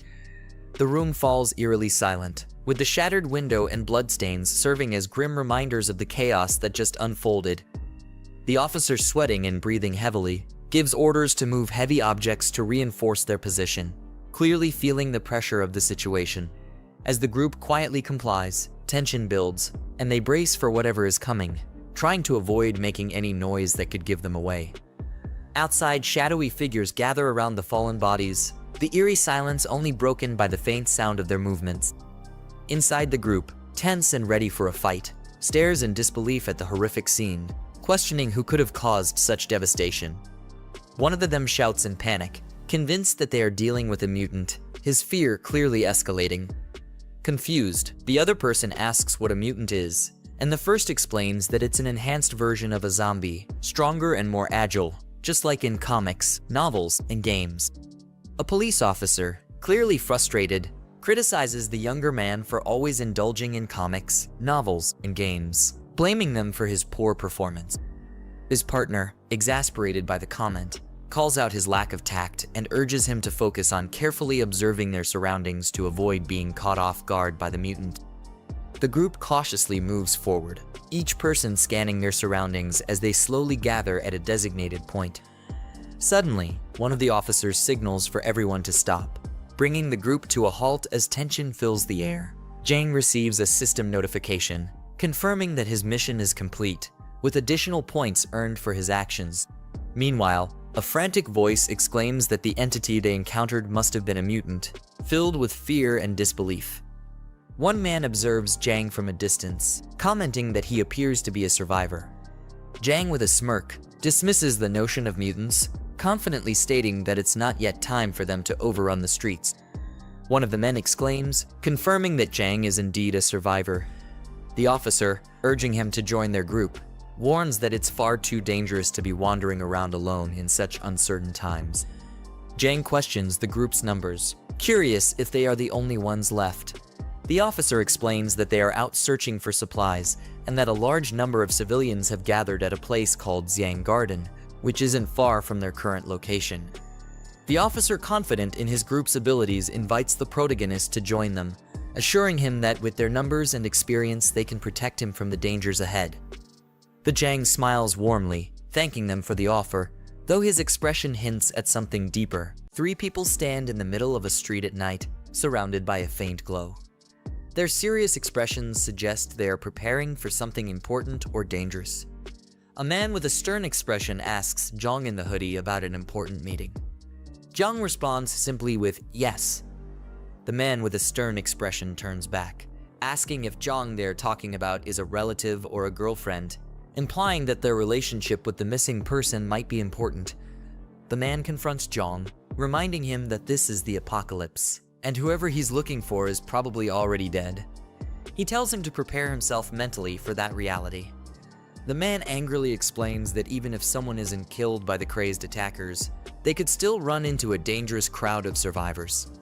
His frustration and concern are evident as he warns about the different threats in their world. Jiang looks surprised and repeats the phrase, "dangerous crowd of survivors?" He's either confused or concerned. The man explains with a serious expression that a brutal group in the eastern part of the region will do anything to survive, even attacking other survivors without hesitation. He recalls that they encountered this group once before, losing companions to their violent actions. The man smirks and warns that whenever you come across other survivors, you should always stay alert and cautious, no matter what. A younger man yells in shock, warning, "Uncle Lai, watch out," as he sees something dangerous approaching the older man. The man engages in a struggle with a zombie, both of them fighting over a gun as the man tries to defend himself from the attack. The man fires the gun at the zombie, neutralizing the threat in the midst of the struggle. The man stands over the defeated zombie, breathing heavily, and curses out loud in frustration, relieved that the danger has passed. A group of zombies turns their attention toward the man, drawn by the sound of the gunfire. Their aggressive expressions show they are ready to attack. The man realizes the danger and tries to stay calm, gripping his gun tightly while quickly assessing his next move as more enemies approach. The man spots something in the distance and shouts, "I've got it," as he notices a bus that could be their means of escape. The group runs toward the bus with urgency, as the man yells for everyone to get inside quickly to avoid the approaching danger. Jiang reflects on their decision, noting that while running might attract more zombies, the bus is an ideal place to defend themselves. He also realizes that once they're inside, there will be no turning back.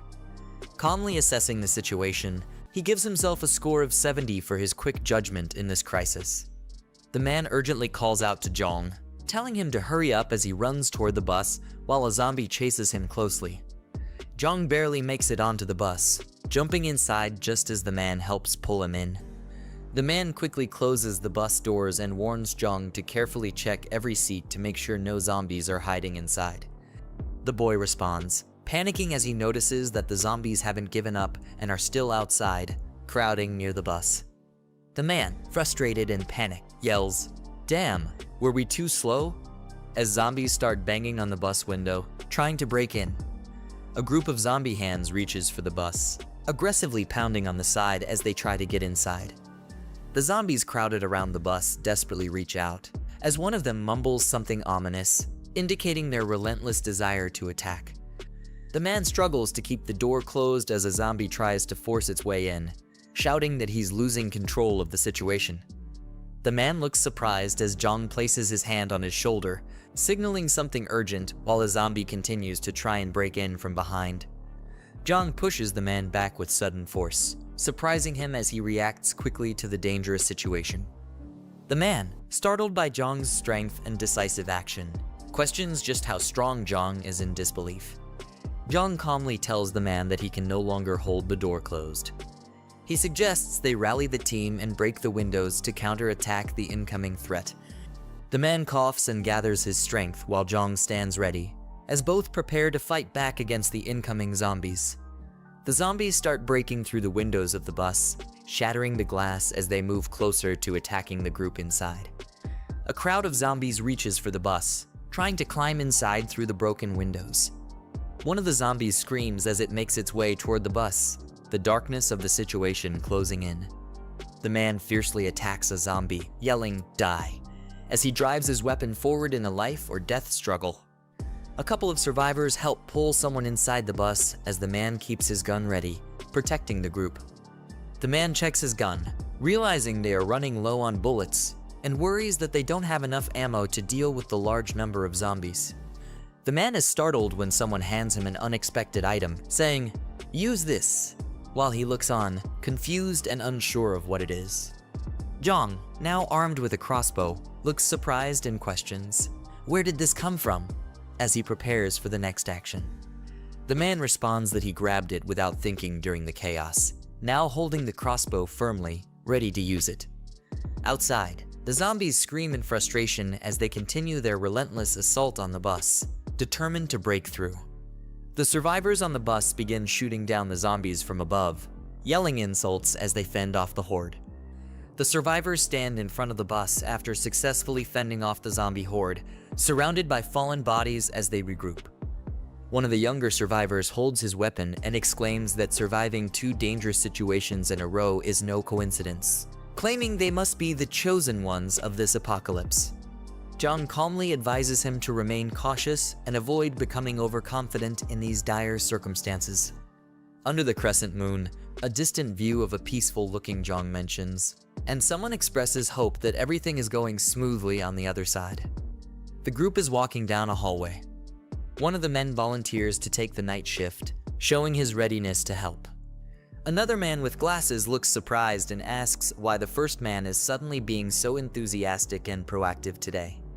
The man, clearly annoyed, snaps back, insisting that he's always been this way and tells the other man to mind his own business. The man with glasses, now confused and a bit nervous, wonders why the first man is overreacting so much to his question. An old man instructs the group to rest, telling the man to be cautious and wake everyone up if there's any trouble during his watch.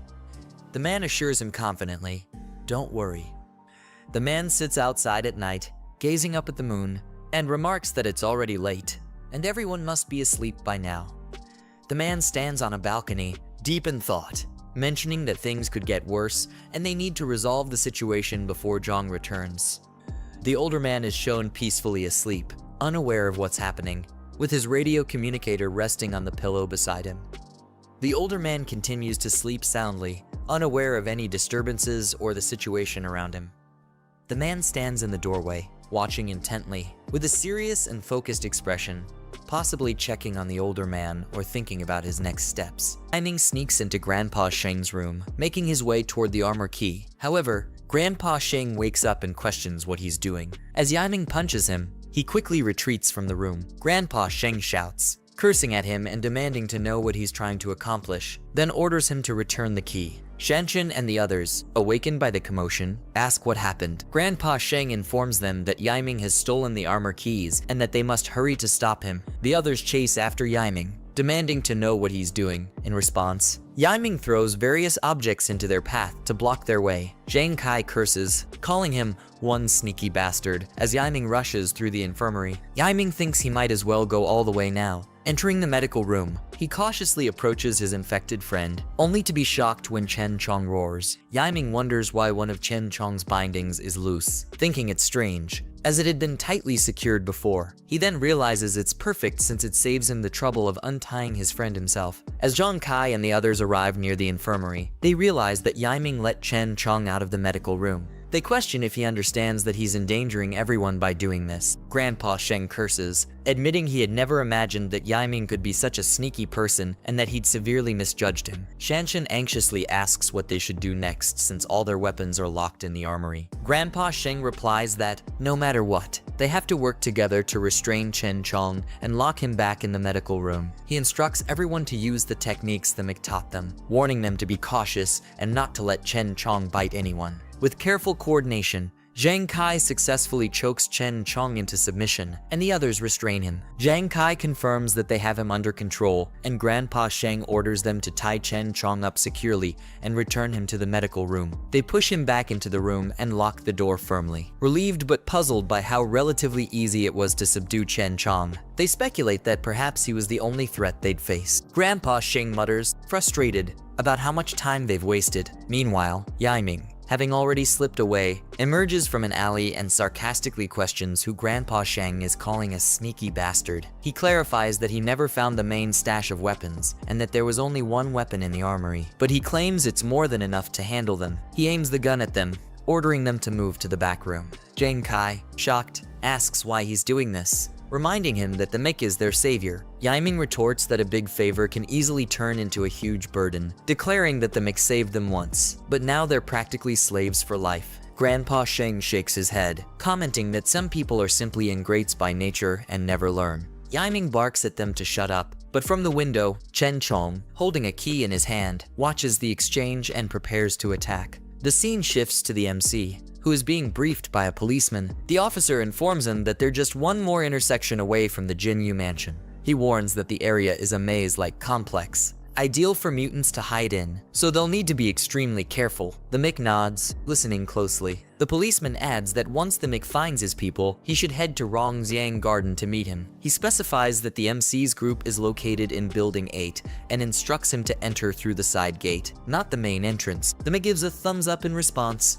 thanking him for the advice. After the Mick departs, someone beside the policeman suggests they should help the MC, pointing out that he saved them earlier. The policeman hesitates, explaining that they have no idea what dangers lie inside the mansion. He emphasizes that if they stumble into a horde of zombies, they'll be doomed. The companion, undeterred, points out that the mech is likely walking straight into danger himself. The policeman shrugs, saying he did his duty by warning the mech about the risks, and that it's a shame since the mech has proven he's quite skilled. Meanwhile, Yang Tao and his ally are strategizing, Noting that the power is out and they have no phone signal, Yang Tao wonders aloud if Jiang managed to complete his task, but ultimately decides it doesn't matter. His lackey grins, saying he's been holding back for far too long and plans to cut loose tonight. Otherwise, he won't be able to sleep. His ally chuckles, agreeing that Jiang is likely dead by now. They agree on their plan to tie up Jiang's wife when they go up, ensuring she won't have a chance to kill herself. They reason that, given the uncertain nature of their lives, they might as well take their opportunities to enjoy what they can while they can. Brother Lot, however, reminds them to be cautious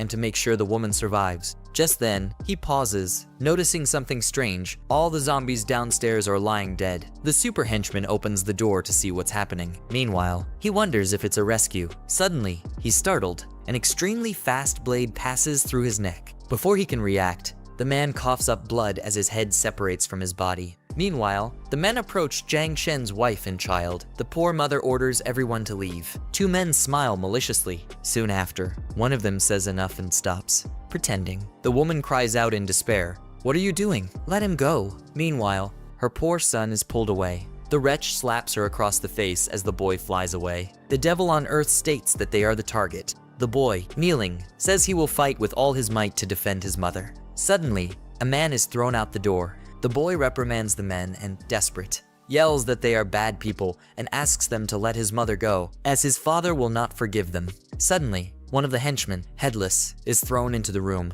The boy screams in fear as he observes the mangled body. The boy continues to be afraid and, staring at a shadow in the doorway, asks, "Who is it?" Then Jiang Ziyang finally appears and asks the boy if Jiang Ziyan is his father. The frightened boy murmurs. The woman despairs and shrinks back. Suddenly, Ling slaps the woman and, furious, yells at her, asking if she's afraid her son will hear. He threatens her, saying that if she doesn't talk, they will have their fun. One of the henchmen says that since there's no sound, he'll go first. He strokes the woman's head as she cries. Then the bedroom door bursts open. One of the henchmen sneeringly comments that the boy has quite a bit of strength. Suddenly, one of their necks is swiftly cut. Ling turns and, looking towards the door, asks why they haven't gotten rid of the boy yet. Then, against all their expectations, one of his henchmen falls in front of them, headless. Lush Zhang wonders what's going on. Then, in the blink of an eye, Jiang Ziyang crushes the wretch's head.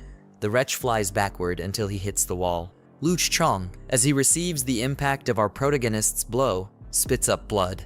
One of the henchmen asks our hero who he is. Well, our hero delivers the best kick this guy has ever received in his life. Now at the fortress, Ying holds his pistol and threatens to shoot if they don't get out of there. Shangbo orders the others to do as he says and go to the room he mentioned. He states that the wretch has a gun, and therefore, for now, they will do what he says as they need to think of something. Yiming smiles maliciously and says they think they can plan something, but if he doesn't show some cruelty that day, he will never establish his dominance. The traitor, smiling, says that old Dong will die first. Then he points the gun at the old man. Shan Shan and Zhang Chai cry out desperately. "Grandpa," Ying observes the infirmary door. Meanwhile, he asks what that sound was. Surprised, he asks what's happening and how the infirmary was unlocked. The doorknob keeps turning. He wonders who's there. Suddenly, a zombified Chen Chong appears. They wonder if Chen Chong unlocked the door himself, but they state that it's impossible.